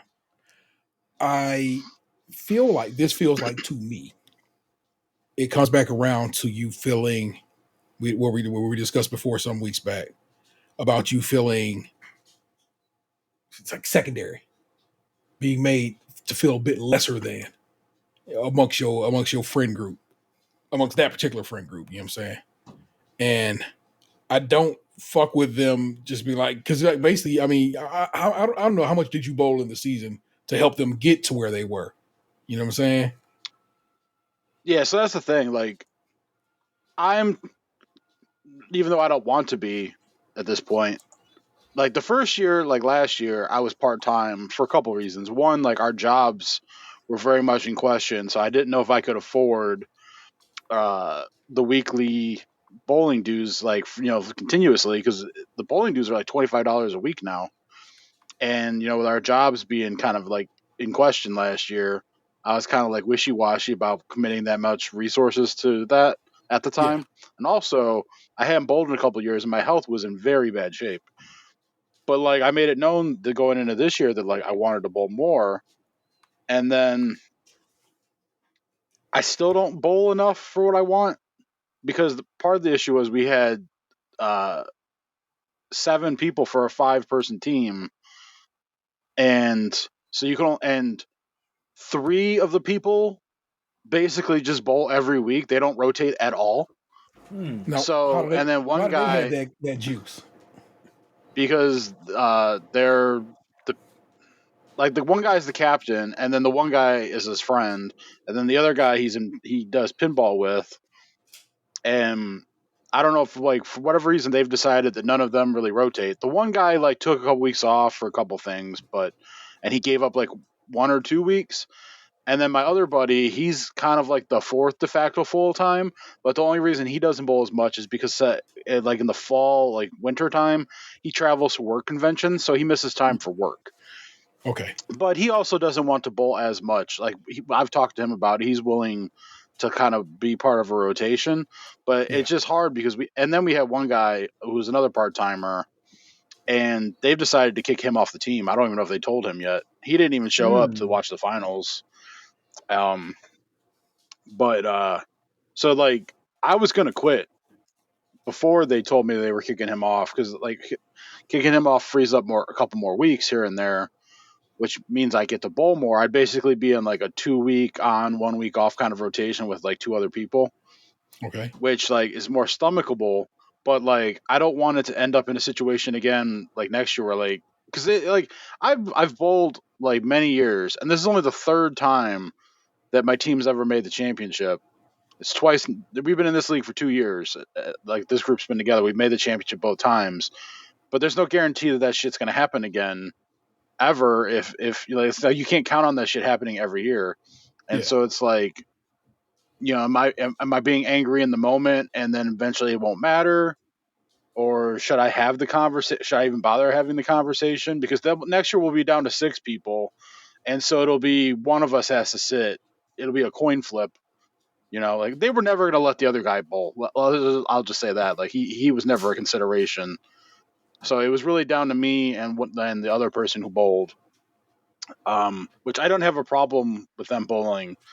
Um, like it wasn't necessarily about like any one individual person, but it was just I didn't appreciate the way that the process played out where I didn't even feel like we discussed it at all. I felt like I got lip service just to kind of shut me up, and then to watch them like just Blow it. basically lose, and then like I don't even have a say in the fact that I lost, Yeah. and then like to like be there alone while they all had people there, like I just didn't feel like I was a part of it, and Yeah. then it's over, and so like maybe I'm just angry right now and I'll get over it, but like I just in the moment when it was done and they lost, like rather than being like, "Oh, good job, guys," you tried or whatever, I was more like, "Fuck you guys for ruining this for me." In my mind, I didn't say that, and rather than like walk around and high five and hug people and tell them good job or whatever, I just fucking left. I Yeah. went to my car. I called my buddy. I was like, "Hey, I'm done here. Do you want me to grab Chipotle? I'm out of here." I you know, I I think I'm not saying you're strike while the iron hot and mad, but I do think you should be like, look, buddy, I'm gonna be real with you.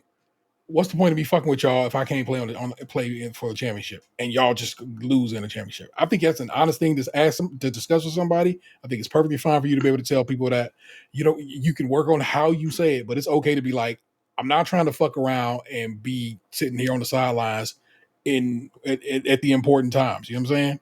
I Yeah, want to be a part for of a this. third year in a row. Yeah, Like for give a the third year in a row. opportunities here. Yeah, it's like just like I said, just like when we had the other conversation.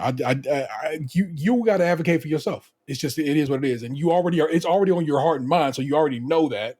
Now you just got to do it. And I know, and you're like, I don't want to sound like a bitch. Well, but you're not. I feel like you will be sounding like a person who's like, I want to be sincere here. I don't like that y'all fucking did this shit. For one, let's get that clear. And also, going forward, I don't want it done like this ever again. I want to be okay. What'd you knock down, dog? She knocked down the baby gate. I know what that noise was. I want to be bowling and leave it at that. I'm saying don't even give them options. Because if you give them options, motherfuckers will take options. You know what I'm saying? The option is I want to be out on that fucking on in them lanes in these damn streets when we are playing fucking for the whole goddamn thing because one, you're a good bowler, but two, just you want some skin in the game. There's nothing wrong with that. There's nothing wrong with ask for that. You put in on this. These supposed to be your people, and so yeah, I know it. I know it feels uncomfortable to you, and I'm saying I get why it feels a bit uncomfortable to have to fucking approach a motherfucker like that, but they did it to themselves, and now they got to get approached by you like that. Am I wrong? Am I coming off weird? Nah, I kind of feel like this is like I totally agree with T. Like you've had some time to think about it, you got some time to get your words together. Like they are friends, so it's not like, hey, fuck you guys, but like this ain't fair. Like look at it from my point of view. Like I've been supporting you guys by with like financially, like being here with you guys and not being able to um at least throw my hat in the ring isn't fair. So um what we gonna do here, people? Yeah, I guess like I could have probably stomached it a little bit better if I felt like we had actually had an honest conversation about it as a team, Yeah. but we didn't. He made the schedule months ago, and then just that was what it was. There was no group meeting about like what we think we should do. The only thing I was told was that he thought about switching himself out for me like 2 weeks prior because he was bowling like shit for like a month. And but like there was no like, hey, what do we think our best five some should be? Like there was no discussion of strategy. It was just that was what was on the put on the paper, and that's what they decided to do. And that's why like I was just like, I felt like it was bullshit because it's not like just a straight up go and bowl league. There's like strategy to it and to a degree because there's averages involved. People get handicap pins. Handicap pins are based on the average of the bowlers that are playing. One of the people that were bowling on our team who has a really fucking high average has been bowling under his ability for like 2 straight months. And we threw him out there. And so his average is like 220 and he bowled 190 both games. So he was giving them pins on handicap, and then he didn't even make his average back. He bowled like shit both the games where it mattered.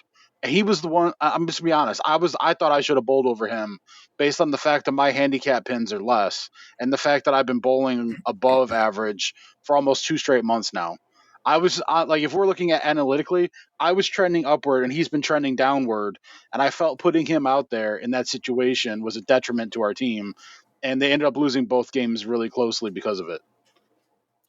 I feel like And now I feel like he cares, and I know he was angry that because he knows how he cost the team. I could hear him next to me because I was sitting next to him. So I'm not shitting on him for like being bad or like giving less effort or whatever. But it was just if we're looking at it from a sports perspective, it was like I just felt like play the hot hand, and I felt like I was the hotter hand, and the fact that we couldn't even have the conversation is part of why I was angry.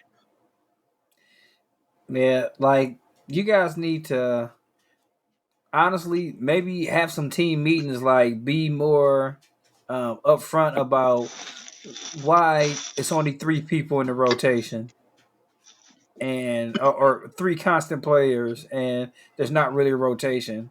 Like what's the point of being a team when it's only 3 people playing?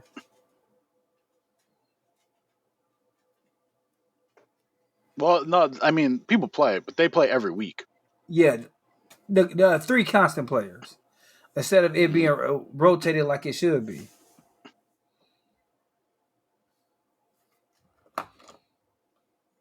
Yeah, I think you should say something. Like I said, like T was saying, like we had time to think about it, or I mean, even phrase it like a question, like, "Hey, why is this going on like this?"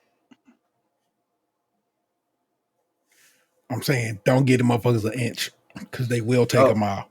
So just be straight with it and be like, I think it's fucked up.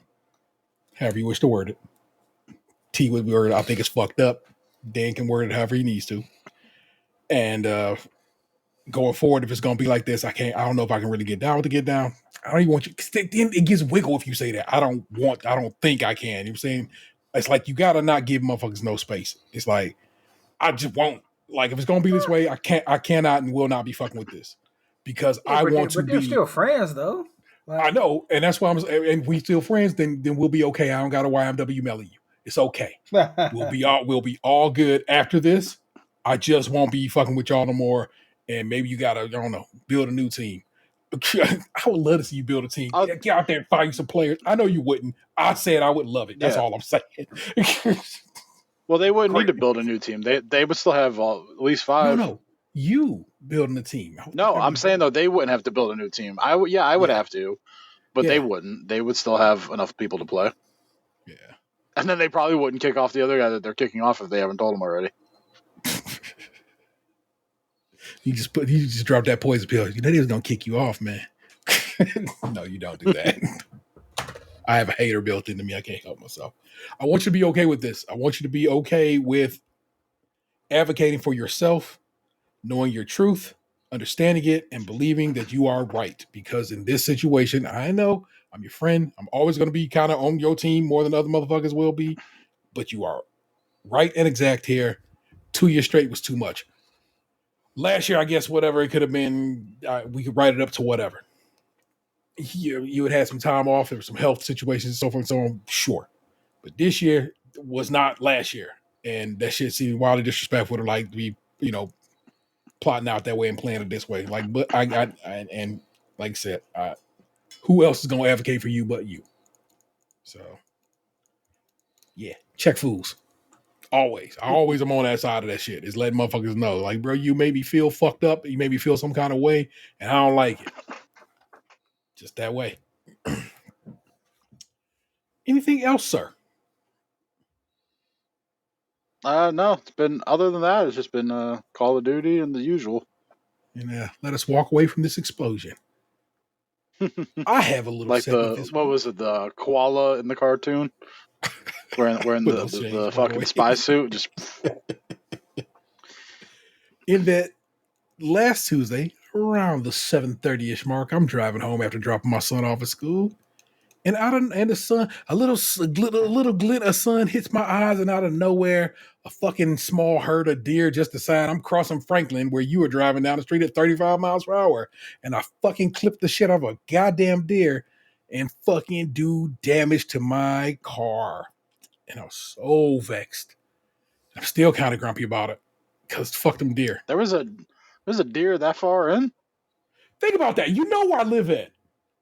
Yeah, I mean, I used to live off of Franklin. Ain't no woods over there. Franklin was one house from my apartment at that time. They would have had to come all the way to park like in on like a hitchhike situation. Bruh. again, as y'all can tell you, I'm still super vexed about it. I immediately called Vanessa to be like, I just hit a goddamn. I was like, well, no, goddamn or fucking one of those swear words. I hit a deer.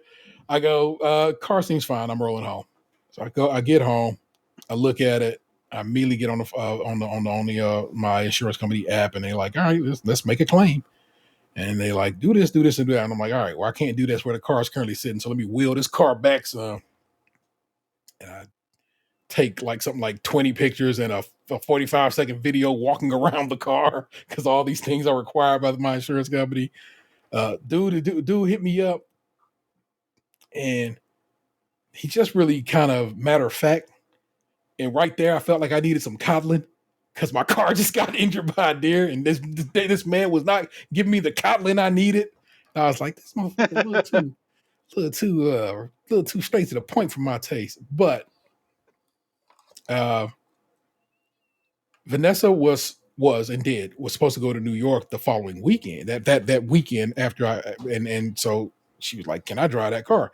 I go, "According to insurance, dude, we good. The car is drivable, and there is no is it kind of drivable or is it drivable? It's just it's drivable or it's not." And we had come to terms and conclusion that it is indeed drivable. She was like, "Did he say that? Is that exactly what the insurance said?" Blah blah blah. And I'm like, I'm getting mad because I'm like, I just told you what was said, but fine. I call the insurance guy back. I call him back. We speak a second time. It's not that he's any sweeter, but he has better words of wisdom for me. And he goes, "Look, man, the car's either drivable or it's not. And we have decided it is. So you're good to go. It's okay to drive. Don't worry about it. And I'd rather you call me and let me know your concerns than not call me at all." And I'm like, damn, bro, that's the coddling I needed. I needed that. I needed to hear him. I needed to hear that. And it really did make me feel better. And I was like, all right, cool. Thank you for that. The car had deer fur in it. I clipped that motherfucker. Yeah, I seen that man. shit. That was Yeah. hilarious. That was just like it's wild. Yeah. It's just wild. It was a big ass deer, y'all. I was just like, I was really, because like I said, one, luckily I hit the brakes. So basically what it is, I slid into a deer, if you think about it, because you know how brakes work. You know, they don't stop immediately. And basically I hit the deer. The deer's back end basically swing around and bang into the my front fender. So I hit the deer, and that's fucked up. And then their body has come around and banged up the fender, so that's fucked up. And so this is how they've done the damage they've done to my vehicle. And I'm like, you Sacagawea. And so I'm upset about it. And the insurance company's fine. They're like, oh yeah, hey bro, no fault. Your rates won't go up. You good. I'm like, dope. And they're like, we get everything set up. This is where you're gonna go take the car to. And my options all over the place, and like none of them close, but the closest one was downtown basically. So I took it. That's where I ended up dropping it off this past Monday. But I got a rental, and the rental kind of and the rental definitely smelled like cigarettes, and somebody definitely smoking that bitch because I opened the vent up, and then something kind of flies out, and I'm like, what the fuck? Oh no. It's cigarette ash. It's definitely cigarette ash. People have been. It smelled like cigarette like hard in that car in this rental. I'm like, whoever drives us around, because it's like smoke. It's definitely smoking in this car regularly, and like I cannot get the smell of the stink. I bought an air freshener, and I bought I was like, this shit stinks to me, and it makes my driving experience not very good. But they gave me a Nissan Rogue. That's what I'm driving around in now. So I like a little sports utility joint. Vanessa did get to and from New York with no issues, so that's good. What else I was going to tell you about the damn insurance? The insurance situation is good. I got a deductible, a $500 deductible, but other than that, it's fine. The fee that the car shop basically gave was basically like $3,500 to fix it. So I'm like, all right, that is what it is, Here's what it is. I was like, whoops, that's what I want to talk about. I forgot all about it. It was really concerning to me that where I live in the city I live in, out of the blue, there are deer in a residential neighborhood, and not that there can't be deer in a residential neighborhood, but I want you to understand the closest woods to where I was at are clear across town in either direction. This is just a regular ass standard, pretty urban suburban environment, and I was like, this puts not just me at risk; it puts other people at risk. So I reached out to we have an at-large council person. I should have reached. Maybe I could have reached out direct to my council person. But I like this. I have met and spoken with this at-large council person before. We met and discussed the basketball issues we were having in this city because they was anyway. I won't delve into all that. So I know her and I've had a conversation with her before. So I was like, let me reach out to her. But at this point, it turns out she is now the council president. So I reached out, wrote an email, and I said, Madam President, I wanted to let you know I struck a deer this morning, and over here, which way I was going and which way the deer were traveling, and so forth and so on. And I was basically like, is this something people are aware of? And she wrote back and was like, I'm so sorry this happened. As far as I know, no, we're not really equipped or thinking even dealing with this situation. But she copied some people on it. And so I get an email. I get an email either that same day or the next day from the chief of police, who was like, "Yo, they do this culling over there in the metro parks. They might just be like trying to get away from that situation." And I'm like, "Well, that's fine. I'm not looking to beef with you or with the city and the deer. I want to know if we're all aware that this is a problem." And so our heads are kind of on a swivel in the town. And then somebody else, like some kind of city manager, was like, "Oh yeah." He goes, "We can't do anything, about the deer." I'm like, I don't know what they thought I was asking, but I really truly was just trying to make them aware of the problem. But they seem to think I wanted them to do something about the damn deer, like murder that deer for hitting my car. I'm like, no, that's not really what it is. So I hit them back, and I think this is where we wrapped it up. And I go, look, my insurance covered it. My rates aren't going to go up. I more just want people in this city to be aware that right now we have a pretty good sized little herd running about this town like they don't give a fuck and can't get and like they can't die. So just be aware, head on a swivel for other drivers and other people, because I don't know how deer get down. I don't know what diseases deer carry. So on and so on. It's like, what I'm saying? But be aware. And that's all I was really trying to get across. And I who knows, if I did, I did. If I didn't, I didn't. But I definitely wanted to, like I said, let the city know what was going on in case they weren't aware, and in case it is something that can be or maybe could come up at a next like city council or government type meeting with these folks. They can be like, oh yeah, it's deer popping around. Be careful out here. You know what I'm saying? Because next thing you know, some fire truck or cop car gonna be speeding down the street and gonna pop a deer. It's just like, let's all be aware and awake that this is a possible thing. Is all I was trying to do. But again, I'm not too out of my hookup about it. Again, I told Vanessa this. I told the kids, it's like, look, I pay for this insurance for this reason. It is perfectly fine. I'm good. We're covered. The deductible ain't is not so awful that I'm gonna be feeling shitty about it. We got this. It's okay. And we keep it motherfucking moving. And that is what happened in T this week. Last week when we weren't here, my kid was in an art show, had 4 pieces in an art show. And I was very impressed by the range of art that my kid had made. They had sold a bag. And I know that seems weird, but if you see it, you're like, yo, that's really cool. Plus they position it on a what do you call that? A dummy. But it's not. It's a mannequin, that kind of situation. So it actually looks kind of like how it would look if somebody was wearing it. And it looks real cool.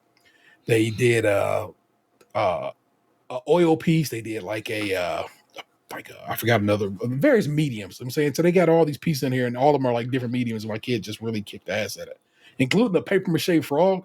It was amazing. I keep saying that to people, and I realize I have not sent this picture, and I'm gonna send y'all this picture. I find this particular.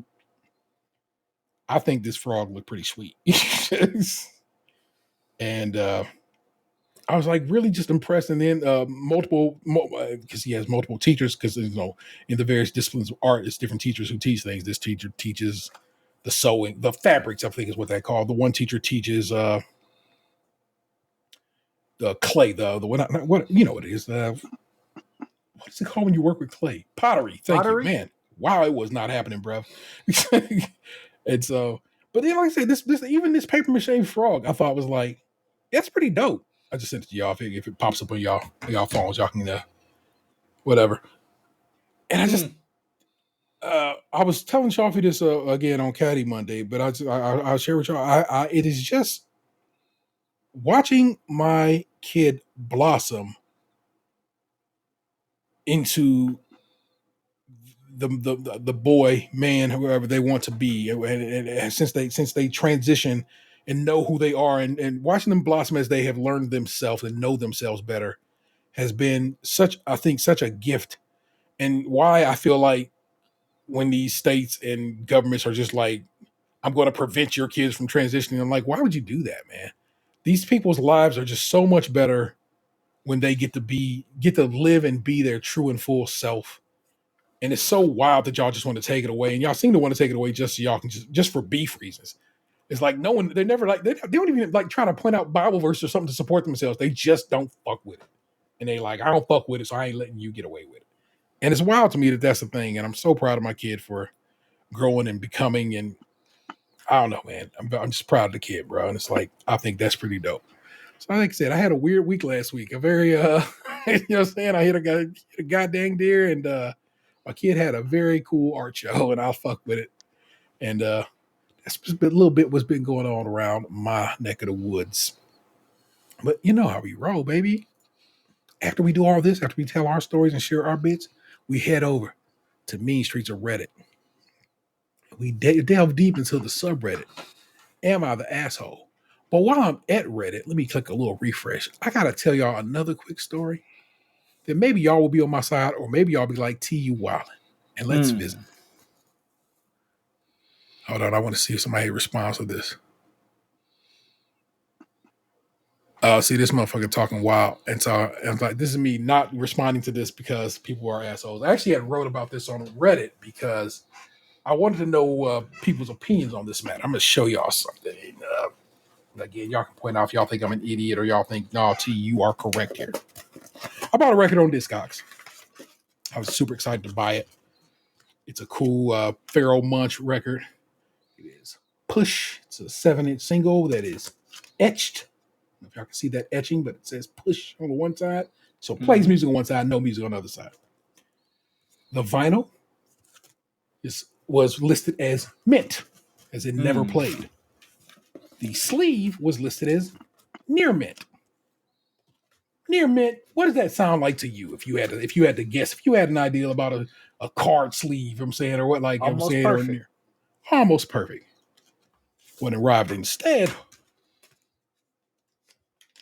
this torn basically halfway down the side, and this little fat ass hole at the bottom. Because of that, the packaging it arrived in was basically a comic book package. And the record sits in the middle here. And the entire time it's being shipped, it's coming out of this sleeve because the sleeve is torn and just sliding around in this box, therefore making the record itself no longer bit, because now it's just got scratched up by fucking cardboard. And I say to the guy, hey man, this sleeve is certainly not near mint. And in fact, the record is on a real fucked up. I'm sorry. I'm sure the record will play fine. Is in a state. What can we do about this? And he's like, you can send it back for a full refund. And I go, okay, how do we go about getting it sent back where it doesn't cost me money to send it back to you? And he's like, I don't know. Basically, What? Basically, he wants me to send it back on my dime to get refunded. So basically, then I'm out of a record and out of money. I mean, out of the cost of shipping this return to this motherfucker. And I'm like, hold on, bro. You sent me something that you greatly described, you know what I'm saying, wrong. You straight up lied about the condition of this thing. And I'm like, that to me is different than I don't want this record anymore. I don't dig it or whatever you're saying. Reasons that me sending it back, yeah, sure, I could pay for it. You sent me fucked up shit. And I feel like that the responsibility is on you at that point. So I talked to him about it multiple times. He's like, what kind of scam is this? And I'm like, well, I'm not trying to scam you for $14. That's not what this is. What it is you sent me some bullshit, and I really would like my money back, and I'd like you to pay for it to get back to you if you want it back that bad. And back and forth with that, and he's just like not on it. So finally I just reached a PayPal, same thing. Oh, he said he'll give you a refund. You good. And I called them, and I'm like, maybe you're not understanding what's going on here. He did not send me what he said he was going to send me. I should not have to pay to ship this back to him. But of course, and I know this is going to sound fucked up, but it's real when I say it. I'm talking to somebody in a foreign country. They're clearly not English as a first language. I don't feel like they understand my gripe. And in fact, they simply repeat to me what the computer already says multiple times over. And I'm like, so you're just repeating to me what the computer already says. And that is, I can send it back, but I'm going to pay for it. And you have no idea if you're going to do anything else about that. They're like, and finally they're like, well, you can call your financial institution. So I call my financial institution. Same thing. I talk to a person who clearly English is not their first language, and they definitely are not in America. And I feel like they're not getting my gripe. And they're like, well, we'll escalate you up the chain. Because you must have a problem with PayPal. I go, that is not what's going on. So they escalate me up the chain a little bit, and I talk to this person, and they're like, "Well, what? You can't expect those sellers to not in whatever to not get their product back." I go, when did you hear me say I don't want to give them their product back? I said they should be responsible for paying for the cost of it to be returned to them. And I go, and I'm not really even trying to talk to you about this, my bank. It's just PayPal told me to holler at you about this. So I'm hollering at you about that and seeing if you got a better idea or scheme. And they did not. So finally I go to Reddit yesterday and I write about it in a Discogs group on Reddit. And it's a lot of motherfuckers who are supportive and are being like, oh, yo, man, that's crazy. And I go, that's the problem with fucking Discogs. But it'd be motherfuckers like this who just want to be on some bullshit who are like, trying to why are you complaining about a generic sleeve? It's not a generic sleeve. It clearly has it has a hype sticker on it. It's whatever. It matters. It's part of the aesthetic of the album. Yeah, so I finally had to get at this dude, and he's just like, "Oh yeah, I'm totally." This is what he wrote. You're right. I totally misunderstood the significance and impact a sticker has on the exclusive and value of clear plastic. I assumed it could be just transferred to another sleeve. Sorry, bro. I'm going to shoot him down right now. And then I'm going to block him because I'm not going to let motherfuckers bother my fucking joy like this. So that's how that goes down. People I block regularly on these social media streets because motherfuckers, you ain't gonna talk to me all reckless just because you disagree with what my valuation is. And it's not like I said, it's not the value, it's not the sticker, it's not the sleeve. It's just being honest about what the fuck you said it was. And this dude was dishonest. So in the end, yes, I can send this back to him. I'll get a refund, but I'm still out $5 or whatever it is to cost for me to ship this shit back. And then how am I to trust that this man is going to be like, oh, I got it back in the condition I got that you sent it out as? Yeah. He can just be like, no, it didn't come back right, and then I'm out more money, and that I'm not trying to be. So I'm super vexed about this. But like I said, Box as a seller, Anthony is a buyer, and so you sold some shoes and shit before, so you know what it is. Am I in the wrong here? Am I wildly out of pocket here? No. No, I think sometimes there are people who like try to abuse the system as far as being a buyer, and they do lie about like I can see it going both ways, but as a seller, I try to take as good as pictures as I can, and if there's anything that I can see that's wrong with it, or I know that's messed up or whatever, I've read it in the description. And then I've had issues where like something I sold showed up at the other place damaged. I just immediately refunded them the full cost of the item. I told them to keep it or throw it out or whatever. I didn't ask for anything back. But I do feel like sometimes there are people who like try to abuse the system and try to like buy something and then lie to do like a chargeback and then keep the item, say like never arrived or is broken or it wasn't as described or whatever, that does happen. But sellers aren't, innocent. They can do the same thing. Yeah. So I just, like I said, I'm and here's the deal. A lot of people in this Reddit post that I posted into have been real supportive. They said, yeah, same thing happened to me. I'm so sorry that kind of sucks that you have to do it. You know what I'm saying? That you have to go through this. And another guy was just like, goes, truly, man, I buy more of my shit on eBay than Discogs because Discogs is too loose with they bullshit. Now, as I said, I've had multiple great experience with Discogs. I have really good, a very solid feedback of rating on there. I do pretty well. I've only had issues with this guy now and a dude last year who sold me a record and then swore it just got lost in the mail. And I know I get it. Sure, it could have got lost in the mail. But I'm telling you right now, I truly know what it is. He sold it to me at a real low price. And then that record's value skyrocketed. And I know he was like, I can definitely get this at a better price. And so when I gave him feedback, I was like, this man sold me a record, said it got lost in the mail. So, now I'm out this record. Yes, he gave me my money back. It's cool. And I know I should be like, good. I got my money back. You should be good. I'm like, no, fuck the money, bro. I wanted the record. That's the point. It's like, I get it, bro. I get it. And he goes, well, I'm saying? I lost out on this deal because I lost the record. I'm like, but did you? Because I truly don't trust that you did. I go and check every now and again to see if he's selling that record. Because if I fucking see that record being sold by him, it's a problem. Because I know he did. I know what it is. But that, like I said, almost every experience I've had on Discogs.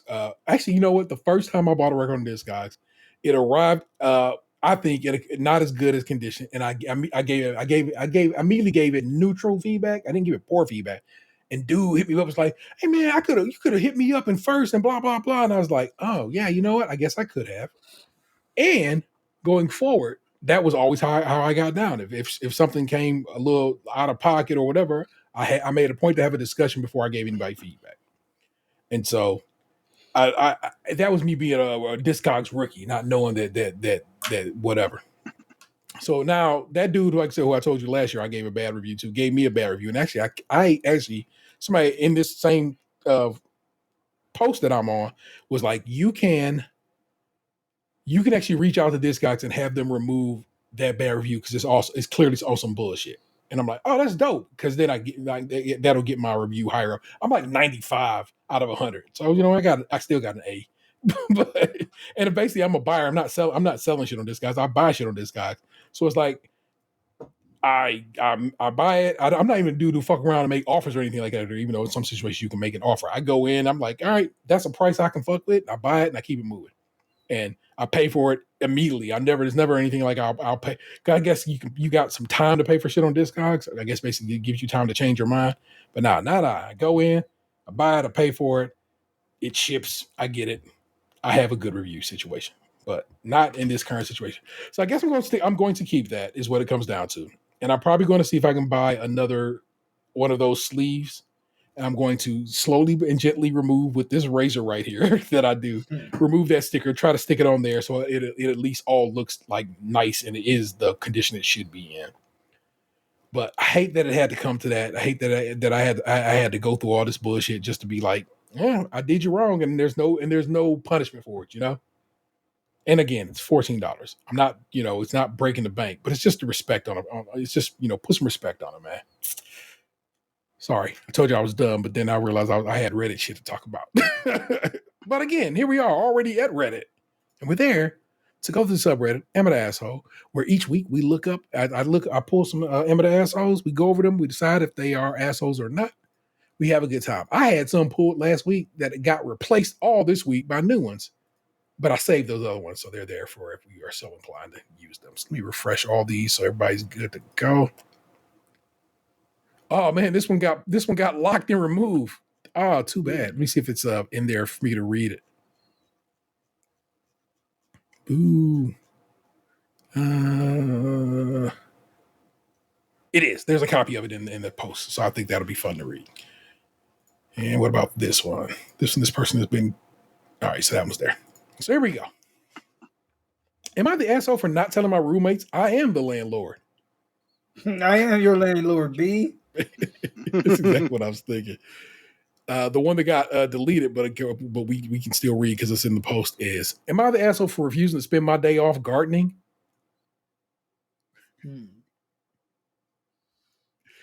And then this last one. Hold on. Am I the asshole for revealing my boyfriend's real age to his college friends?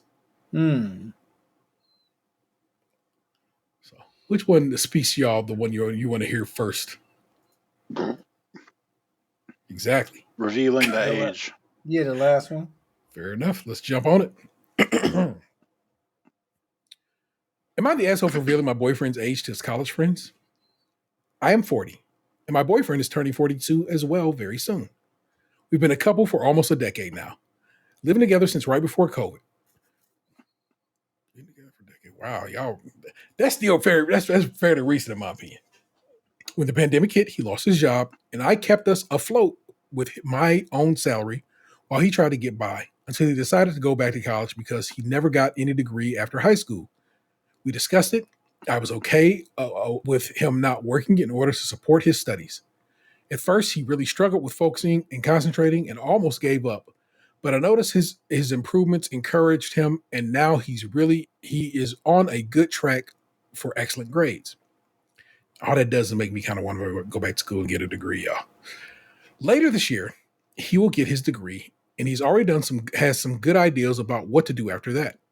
What really has been bugging me lately is the fact that for the past year, he's been going out with some friends, and they threw quotes around it, friends, he made at college.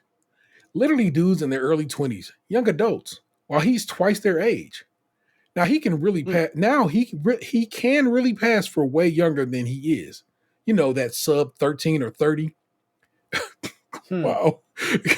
And I guess they took him for a late 20 something. What initially started with I'm going out to stay with them ended up him crashing at somebody's place drunk because they partied too hard.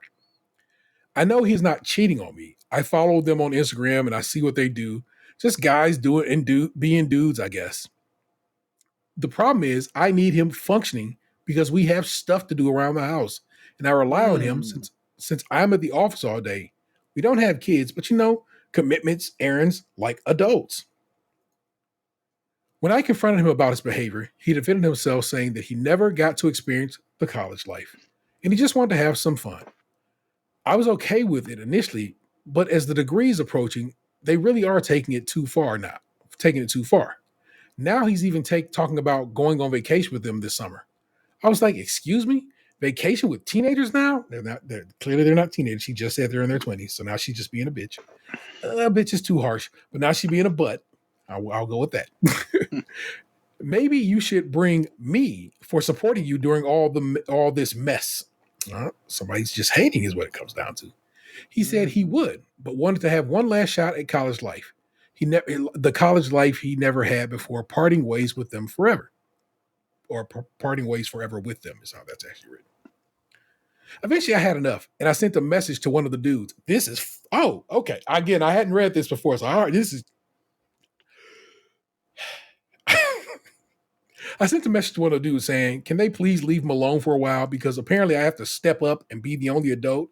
Besides, he clearly cannot keep up with them, and I'm afraid this will affect his grades. He cannot go out as much as they do. He has responsibility being almost 40 and stuff. Well, they distanced themselves from him ever since. He was enraged when he found out, and I said I would have preferred if he did it himself.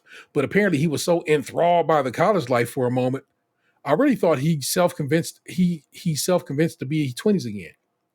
He stopped speaking to me and said he wants to focus on his final exams. And this person didn't even have the grace to ask, are they the asshole? Because they are. Hands down. They are an asshole. And not a dick. Because, we've come to a little subtle turns this time around. This is simply asshole behavior. I feel like this is what this fucking subreddit is for. People like this who do dirty shit like this because it would seem to me, and if y'all think I'm wrong, please correct me, that shit seems straight up jealousy. Oh, yeah. I was going to say they were being a player hater.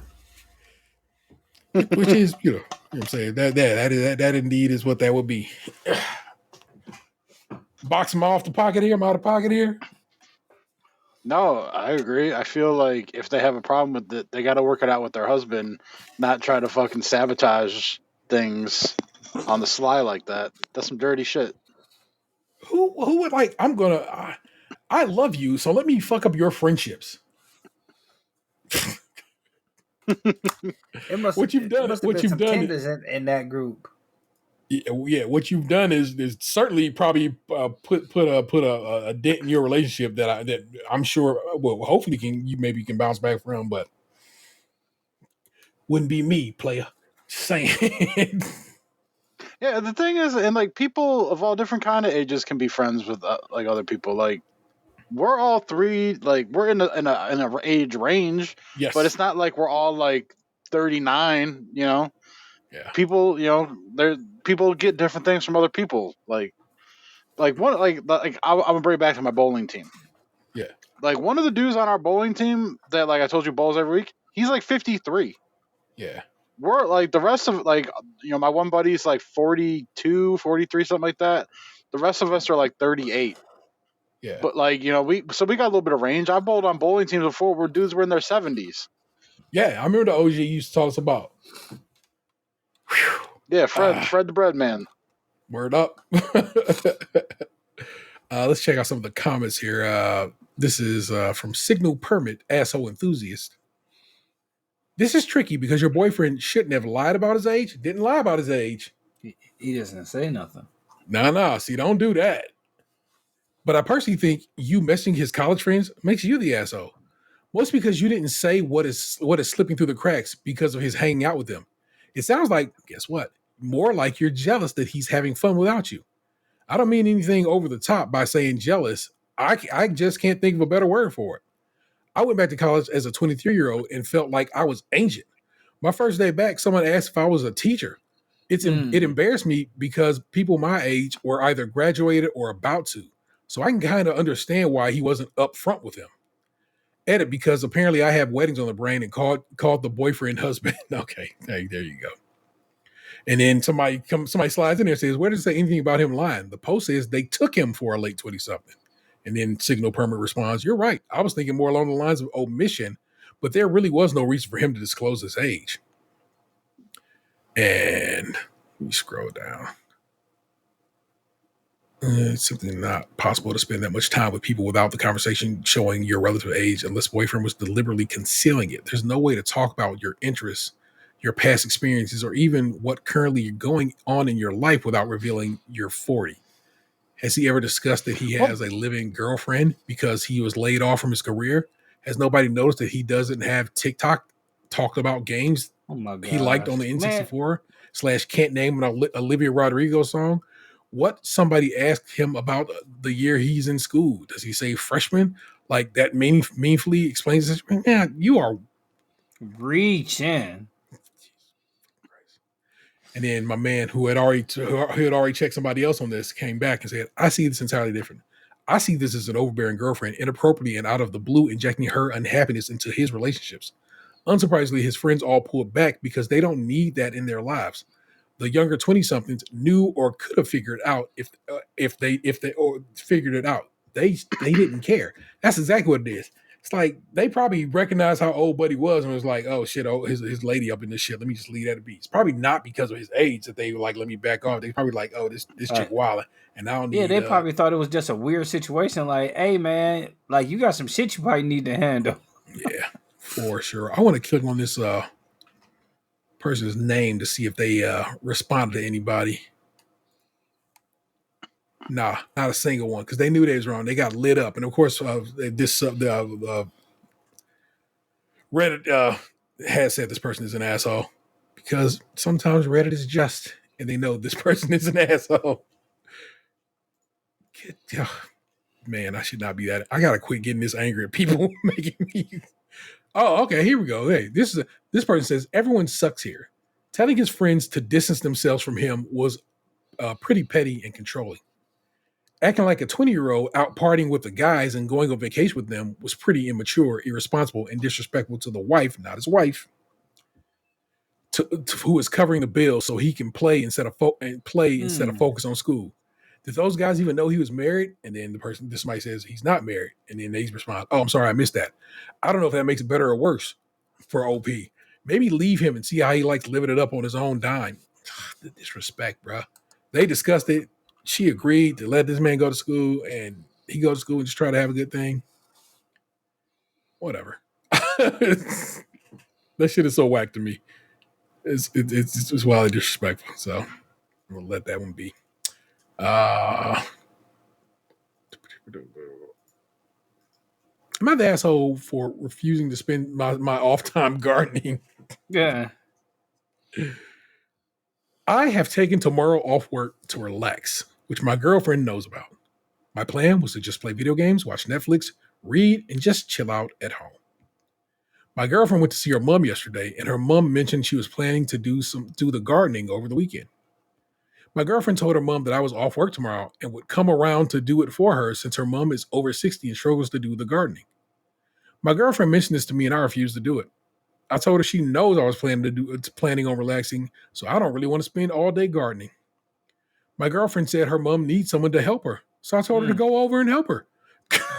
then instead of volunteering me, my girlfriend said it will only take a few hours, so I should be fine going. But I just repeated that I'm not going since I want to spend my day off relaxing. My girlfriend said I'm being selfish and should be fine helping her mom. Am I the asshole for not helping my girlfriend's mom on my day off? Absolutely not. No, no, you're not. And I don't know why Reddit, this subreddit locked this post and removed it. But I'm okay. Here, this post has been removed due to the status of. Okay, so basically they got suspended. The person's account, and this subreddit be like, all right, if you got suspended, then your post can't remain in this post. So that way we know it ain't no bullshit. Basically, this person probably got hated on out the building. Let's see. How long have you? Oh, we're in the comments now. How long have you been together that your girlfriend thinks she's entitled to offer your time and services? I'm 37. I've lived with my girlfriend roughly 5 years. We have an ideal as to when our days off are, and after half a decade together, she still asks if I want/am up to doing something before openly volunteering me for things. It's an understanding in our house that your free days are your free days as long as the basic house chores are caught up. Not the asshole. If your girlfriend has an issue with you spending your day off doing what you want, that's her issue. She has nobody to get mad at besides herself for thinking she runs your life. Oh, Jesus, man, settle down. I ain't think all that. I'm just thinking. But she certainly should not be volunteering him for things.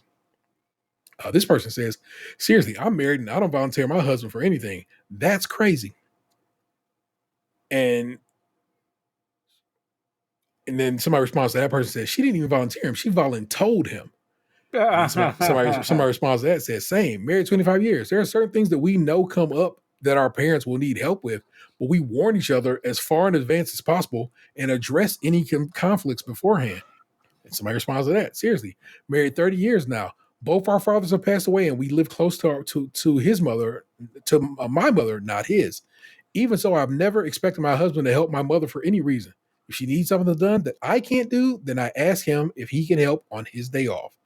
If he has plans or just needs the day to relax, I completely understand, and my mother hires someone.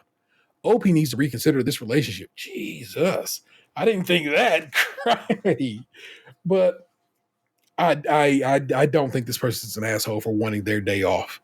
It is perfectly fine to have earned your leisure as the box that site box sends us stuff from every now and again. That is perfectly fine, and I think they did. It's whack to just be volunteering people they're gonna go do something like, I will not be. Send me a text message. Hey man, my mom needs some help around the garden. I know you off tomorrow. You think you can come help her out? Because that might have got you there. That might have got you. Be like, oh, okay, yeah, I can do that, man. I'm saying, but by having just said you going to, nah, bro, not gonna do a damn thing. Last one. Am I the asshole for not telling my roommates I am the landlord? I already don't think they're an asshole. I'm going to say it all right. I have not read this. I only had that headline. I don't think you're an asshole for this. But let's see how it plays out. I, female 28, got a job when I was 17 and lived at home, saving as much as I could until I was 26. At which point I thought a small apartment for myself with a small mortgage. that I could afford whether I rent it or not. It has 2 rooms. One is bigger with an in suite, and the other is a single. I didn't want to live alone for safety reasons, so I posted about getting a roommate. Them having the in suite. Oh, that's nice. It was going to give them the bigger room and the bathroom. I got a lot of messages, but when people found out I was the landlord, they usually left the conversation. I was very upfront that I wanted clean, tidy, organized, quiet, non-drinking people, and my sister said that was probably sending a toxic message since I was also the landlord. So I stopped mentioning that, and very shortly after, I found people. They're a really nice engaged couple, female 29 and male 28. And though I wouldn't say we are close best friends, but we are friendly. Have dinner together sometimes, and the living situation has been really nice. The rent was on the cheaper side of average in our area. We split bills, streaming and internet, etc., but they did not know I was the landlord. I will fully admit I can be strict. I hate things being messy, disorganized, loud, and especially since I am the owner, I want things sorted quickly to avoid damages. So a few times I have scheduled checks to get things rolling if they're being pushed aside and mentioned I might have to complain if things weren't tidied up properly. Recently, the girls had some health issues and has been working less, which means they have been struggling on rent payments. Again, I don't need their money to pay off the mortgage, but having been using it to help give me some extra money. I decided to come clean and mention I would cut the rent payments fully until she got better and found stable work again. They were nice about it and took the deal until she got better. Then they moved about last month, and I went on the search for new roommates. They started trashing me to everyone they knew how I lied about being the landlord, was a strict pain in the ass bitch, and was trying to steal their money in a cost of living crisis to pay off my debts, etc. I don't really know what to believe. Was I the asshole? Edit. They are paying for a single room together like what someone alone would have been paying. It wasn't doubled because there were 2 people. I didn't need the extra money. I just wanted to live with people to feel safer at home. What I was doing was legal where I am. I checked beforehand. No, I wasn't ridiculously strict. They could have a drink, just not parties in big groups. Just yeah, that's fine. And I did give good timelines. I did get did give good timelines for any inspections far above the minimum requirement. Just for clarity, for damages, I mean things like a window being left open and it rained, so water damage was a concern. Breaking the front door lock after using the wrong key and it needing to be replaced. Replacing the toaster because the wires were exposed and I was worried about a potential fire.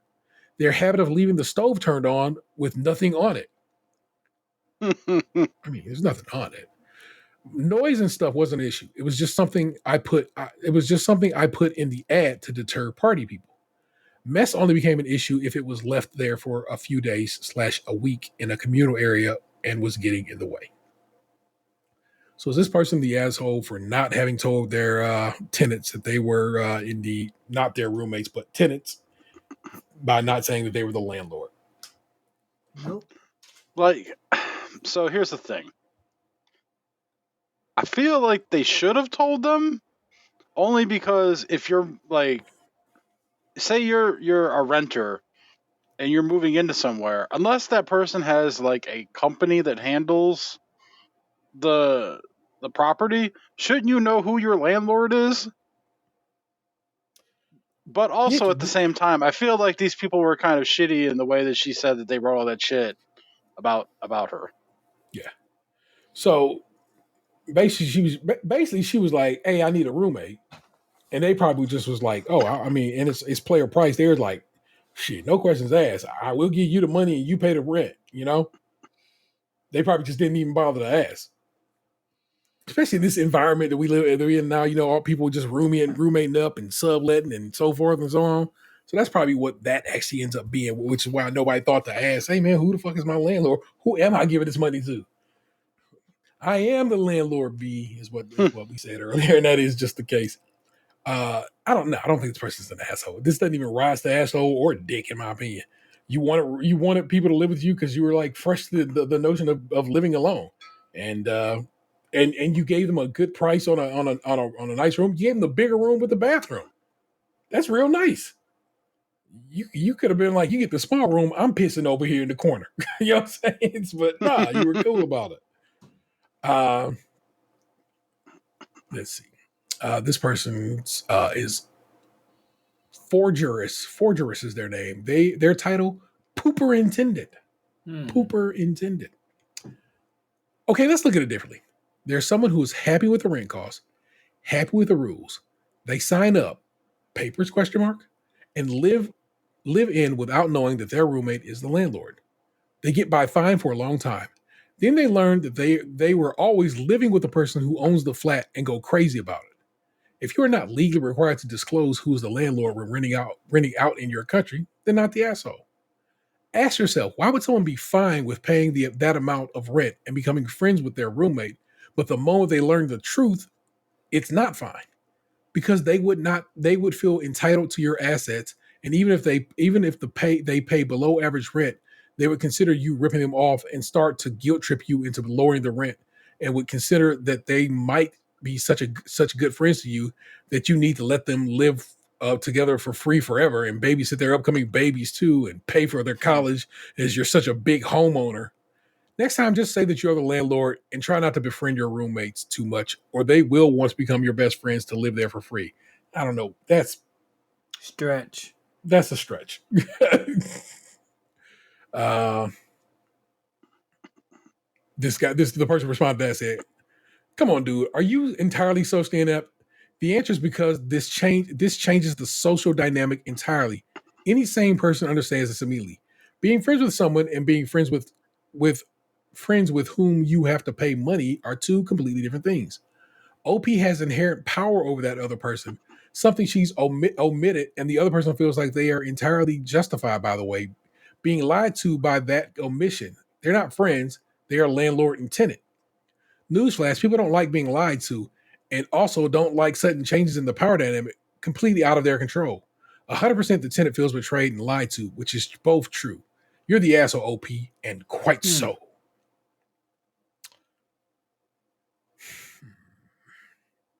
I guess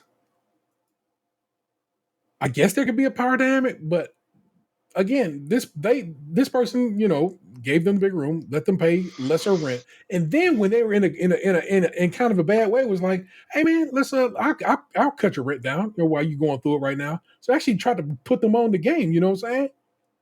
And instead of, I guess, taking advantage of this niceness, which I mean, I don't know, it's not taking advantage, but you know what I mean, taking advantage of one's generosity in a good way. They's like, "Oh no way, you're the landlord. I can't fuck with you." Box, you got tenants, and those tenants are indeed your friends. But I mean, I guess they know the deal up front, and that's the difference. They didn't move in without not knowing that this is your house and they are your tenant. You know what I'm saying? The situation.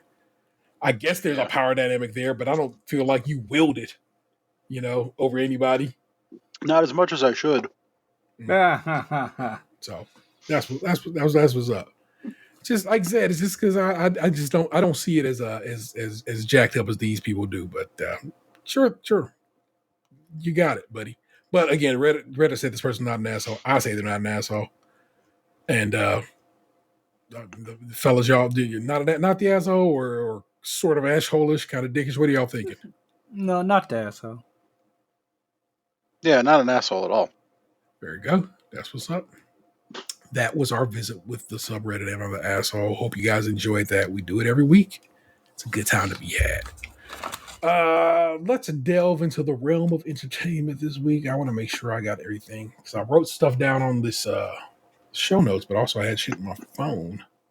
I want to make sure I got everything. I don't want to leave anything out because, man, your boy will own it. Especially, again, it's also been 2 weeks. So, of course, that's even more on it. Loot, of course. I have not watched this week's episode of Loot. Need to. I finished Avatar: The Last Airbender. I think that show wrapped up quite nicely. And I started The Legend of Korra. I went through the whole first season of The Legend of Korra, and I'm like, ooh, that's kind of fun. We'll see how that ends up. I have 2 episodes of Fallout left. and I am enjoying that show a lot. I'm not. Like I said, I kind of played a little bit of Fallout 3 back in the day, but I'm not a Fallout guy. But I'm very much enjoying that show. It's fun. It's just basically like a sci-fi western kind of situation. I dig it. Post-apocalyptic sci-fi western, and there's a mystery afoot, and I can't wait to see how they wrap up, or at least come to a conclusion for this particular season. We'll see how it all comes around. I very much enjoy it. I went back. Oh, I watched the movie, and that's the one I didn't write down. I watched Argyle on Apple Plus. Argyle is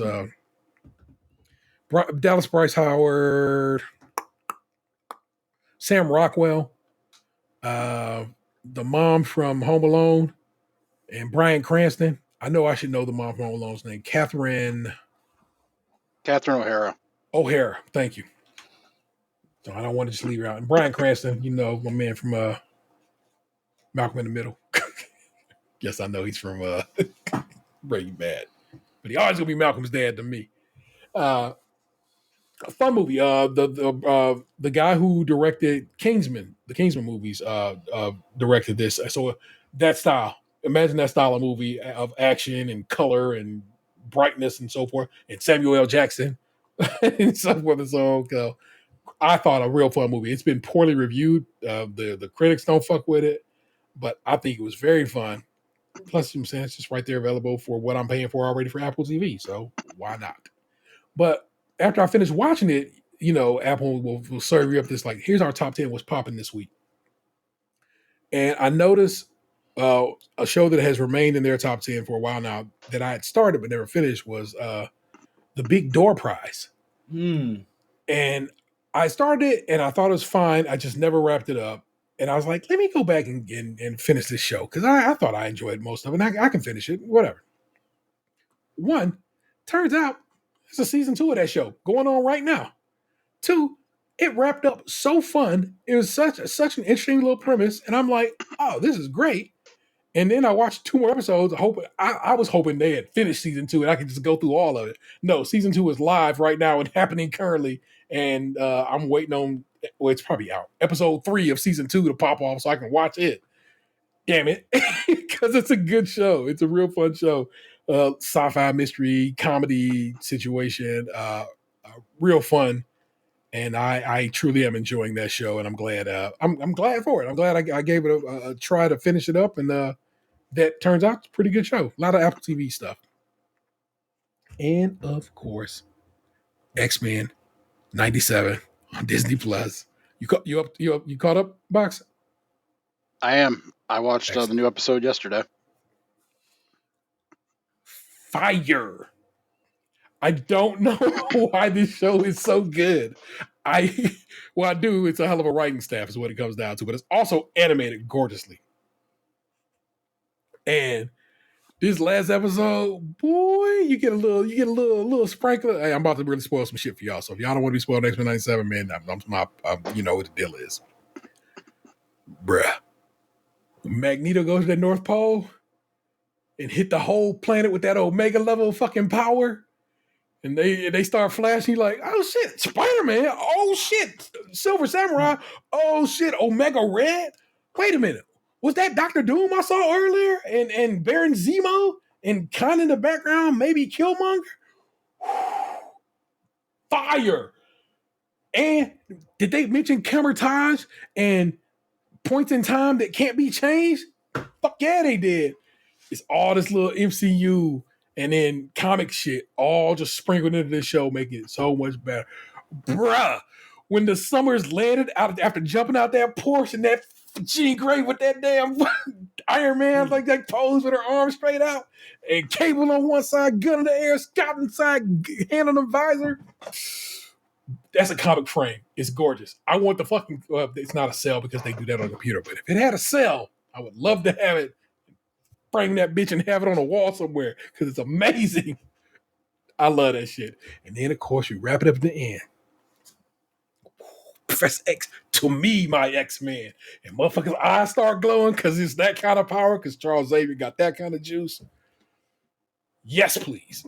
All they've talked about, the Beau DeMayo, the guy who was fired, it turns out might have been fired because he was an asshole to his coworkers, which truly I'm like, I don't know if that's a fireable situation, But apparently that's how he got fired off of The Witcher as well as a writer.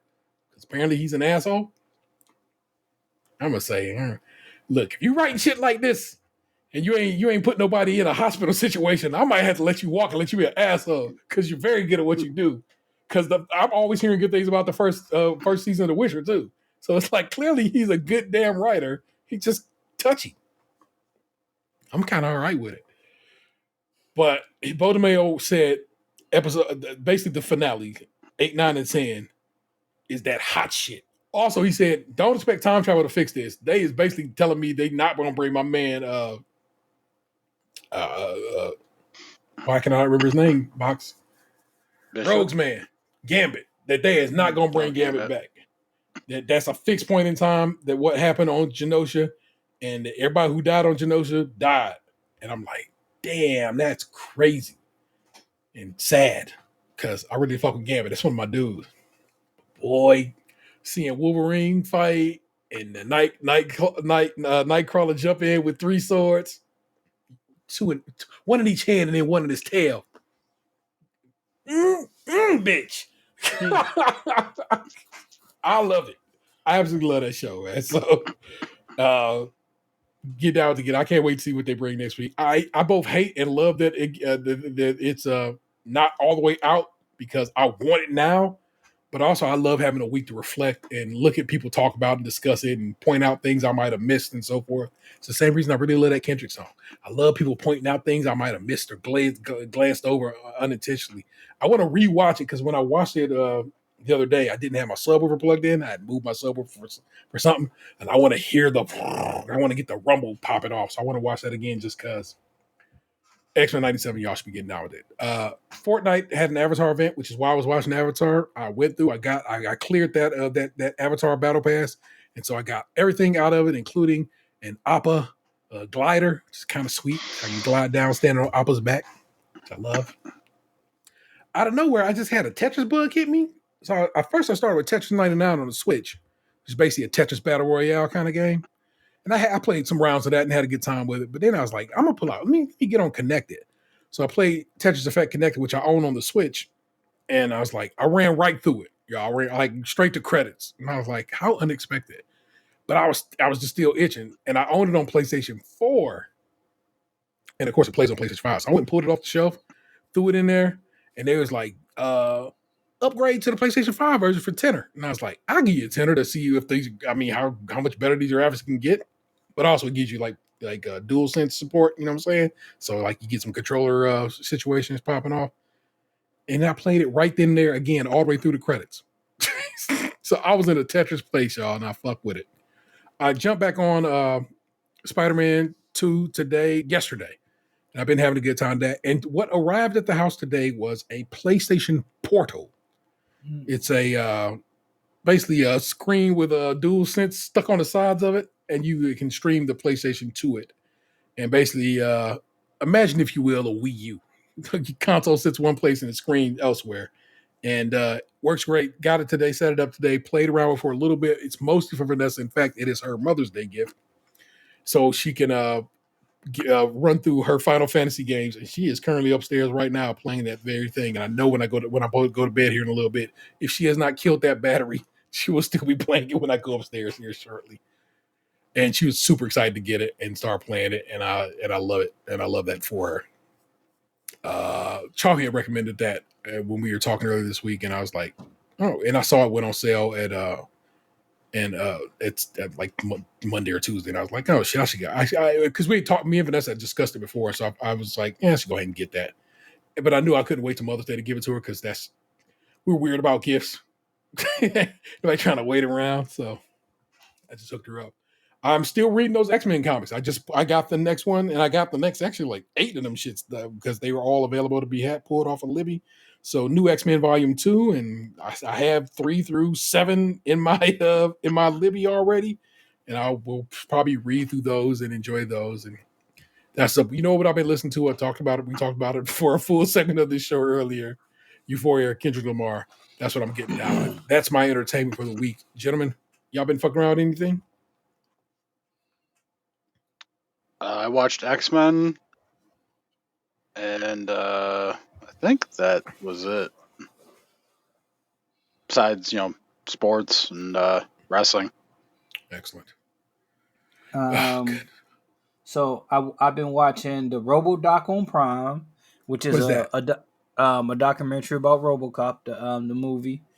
No way. Yep. It's like a docu-series. It's like 5 1-hour episodes of that shit. It's I think it's like 4 or 5, but it's pretty good so far. I watched Anyone But You on Netflix.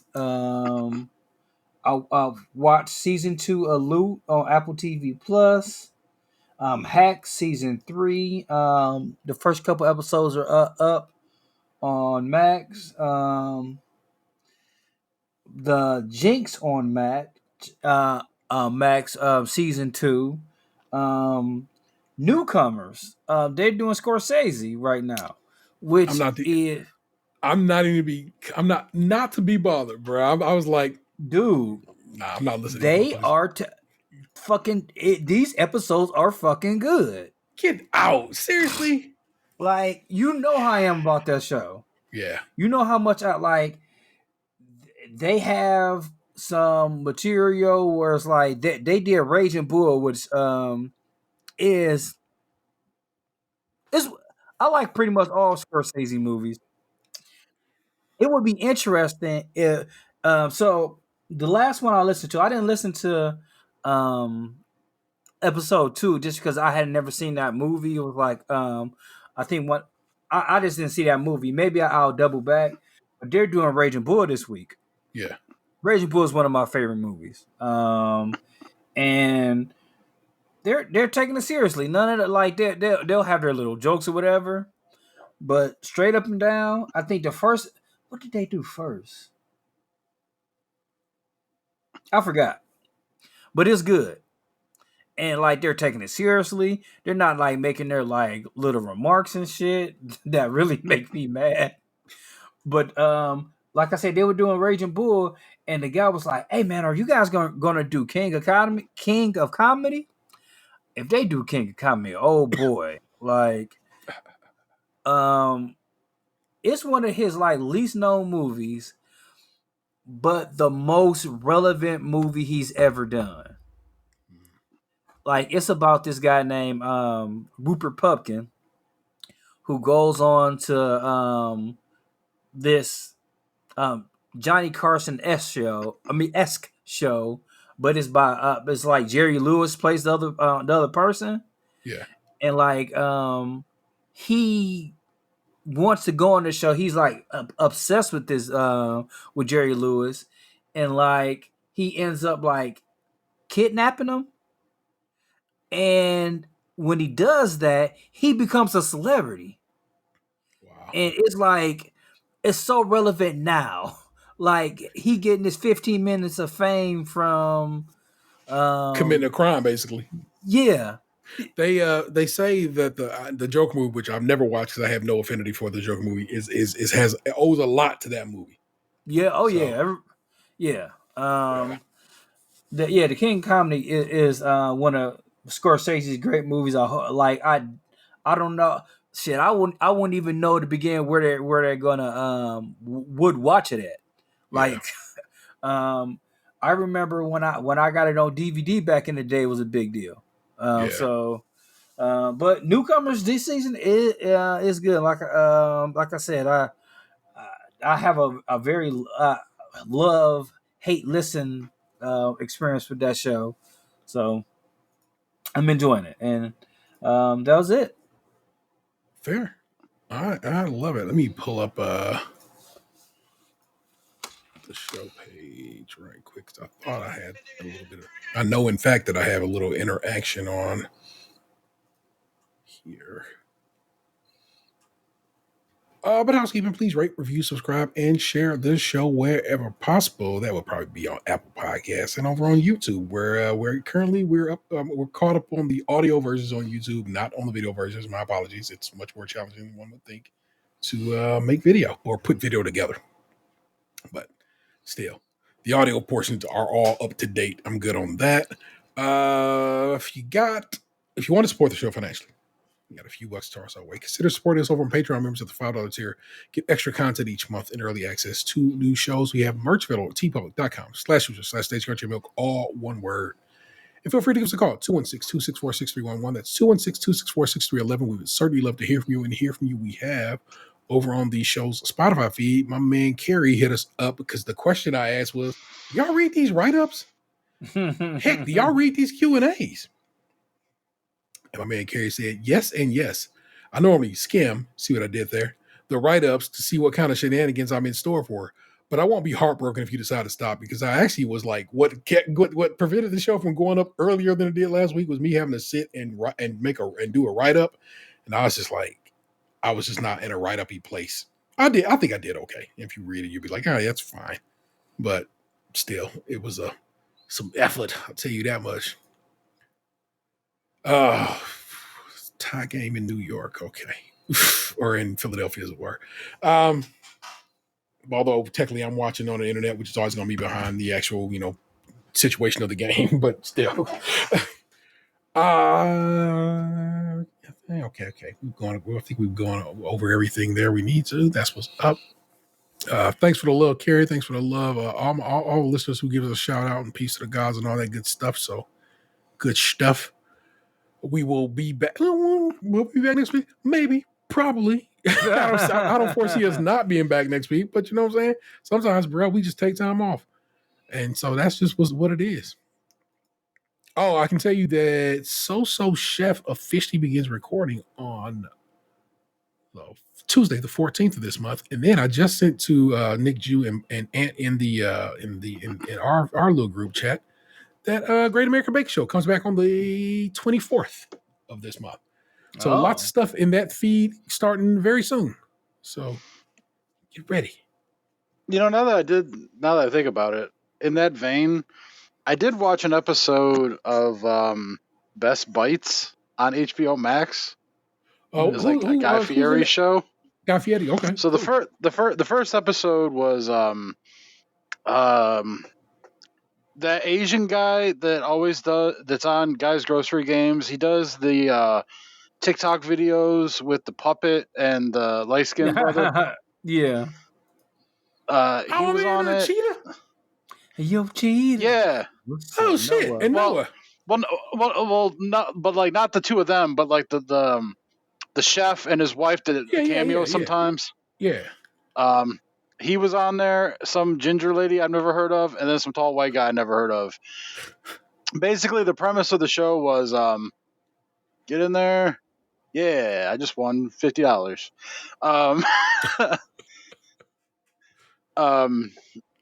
Basically, the three of them go to a town, and they go to like these, like each go to two different restaurants, and they try like their signature dishes, and then they pick which dish they think best represents the town out of the two that they tried, and then they present them at like a panel, and people try them and then pick the winner, and then the winner gets like $10,000 toward their restaurant and $10,000 for a charity or something like that.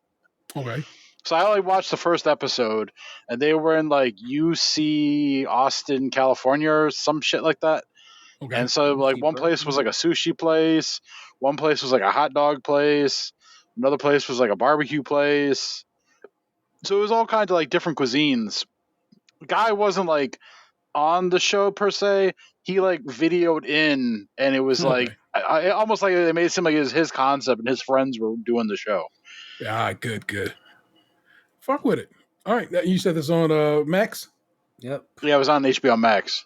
That's what's up. I'll probably get back to it later. I just watched the first episode, and then I watched the first episode of it was like some show where they were making a modern day home out of like an older home, and they were going to give it away or some shit.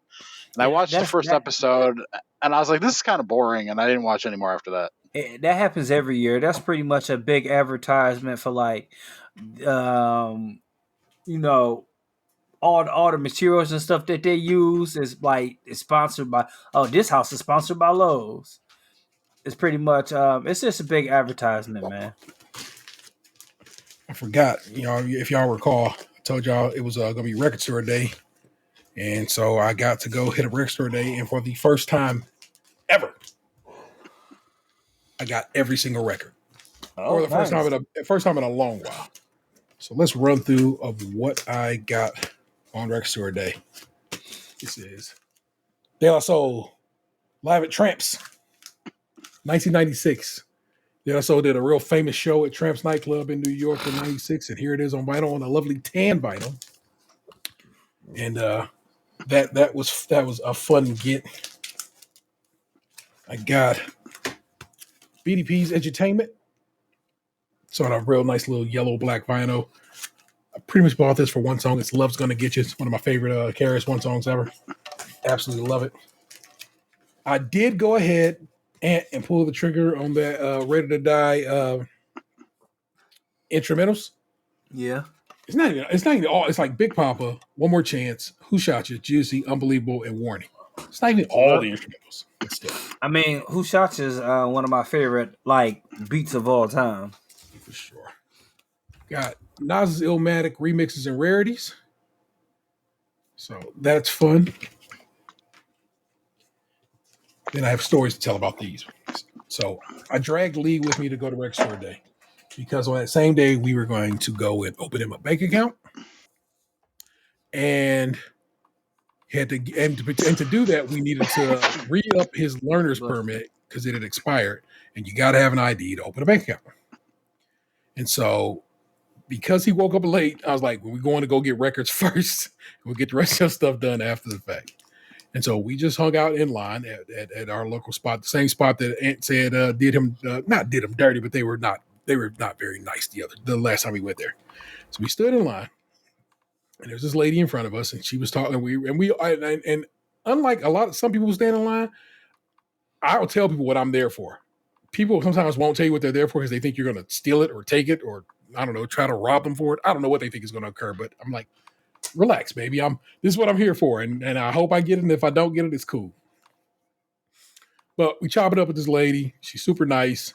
She's talking about how her partner is down the street at another record store around my way, and is trying to what they're trying to get and so forth. And I show them. I make a list, and I'm like, oh, I really want this Daft Punk record, because it hasn't been reissued since 2003, and it goes for a tidy sum, not a lot, but a tidy sum. So I really would like to get it, and nothing to it. She tells what she wants over the song. We're hanging out. It's a little chilly. It's just because it's in the shade that morning, and I'm hungry, and the kid is hungry. I'm like, well, here, just run over to Starbucks, go grab because there's a Starbucks right around there, and I go run over to Starbucks and go grab something to eat and get a coffee or something. And I asked the lady, hey, you want anything? She's like, are you kidding me? Are you serious? I'm like, yeah, no, I'm cool. I'm just sitting with the kid. I'm like, you want anything? She goes, yeah, I just want a black coffee. I go, really? Yeah. I go, all right, cool. I'll get her a black coffee, kid. And so kid goes, and eventually the doors open before the kid even gets back to me. The doors have opened, and we're in the shop. And I'm like, that's crazy. But she's in line in front of me. And so she's at the way they do it at that store. They basically have some crates set up at the front of the store with the record store day releases in there, and you just go through and pick through, and you do it basically one at a time or two at a time if there's two of you. And she goes up there and is picking through, and she sees that Daft Punk record, grabs it out the box, points at me, and says, "Here it is." She got it for me. Make sure I got this record. That 3,500 copies were pressed up. It's a record store day exclusive, meaning there's not going to be more of these made. And I'm like, that's so kind of her. And I thought that was just so dope that this lady just looked out for me. And I think that's pretty dope because, like I said, a lot of people don't do that shit. And I was like, that's so cool, and I love it. The 76ers have been eliminated. The Knicks will be playing the Pacers. This is some old school shit right there. Knicks versus Pacers in the playoffs. Spike Lee yelling at somebody off the bench. Good times to be had there. Last one. I saw this record.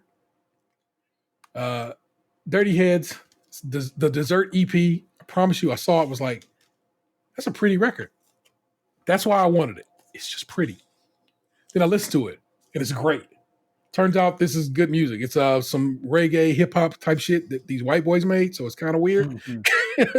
But they made good music, and it is gorgeous. Look at that, like that sea glass color vinyl. Yeah. And I just really enjoy the way it looks. This one I had to order online. And how I got this is, of course, on Discogs, somebody had it posted, but it said unavailable in the United States. And I was like, what the fuck? Because it turned out it was a United States seller. So I immediately write him, I'm like, hey, why is this not available in the United States? But then I notice he says, record store day stuff will go up tomorrow at 8 o'clock in the morning from Saturday. So he's saying that Sunday it'll go up at 8 o'clock the next morning because they're not allowed to sell them online until the next day. So I write him back. I'm saying, I'm sorry, didn't notice that. I see it now. Hopefully I'll get it in the morning.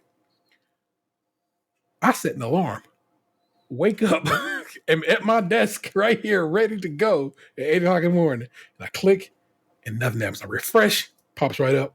Snag that record. It got here like a few days later. Again, I usually have really good experience on Discogs. Brand new, as described.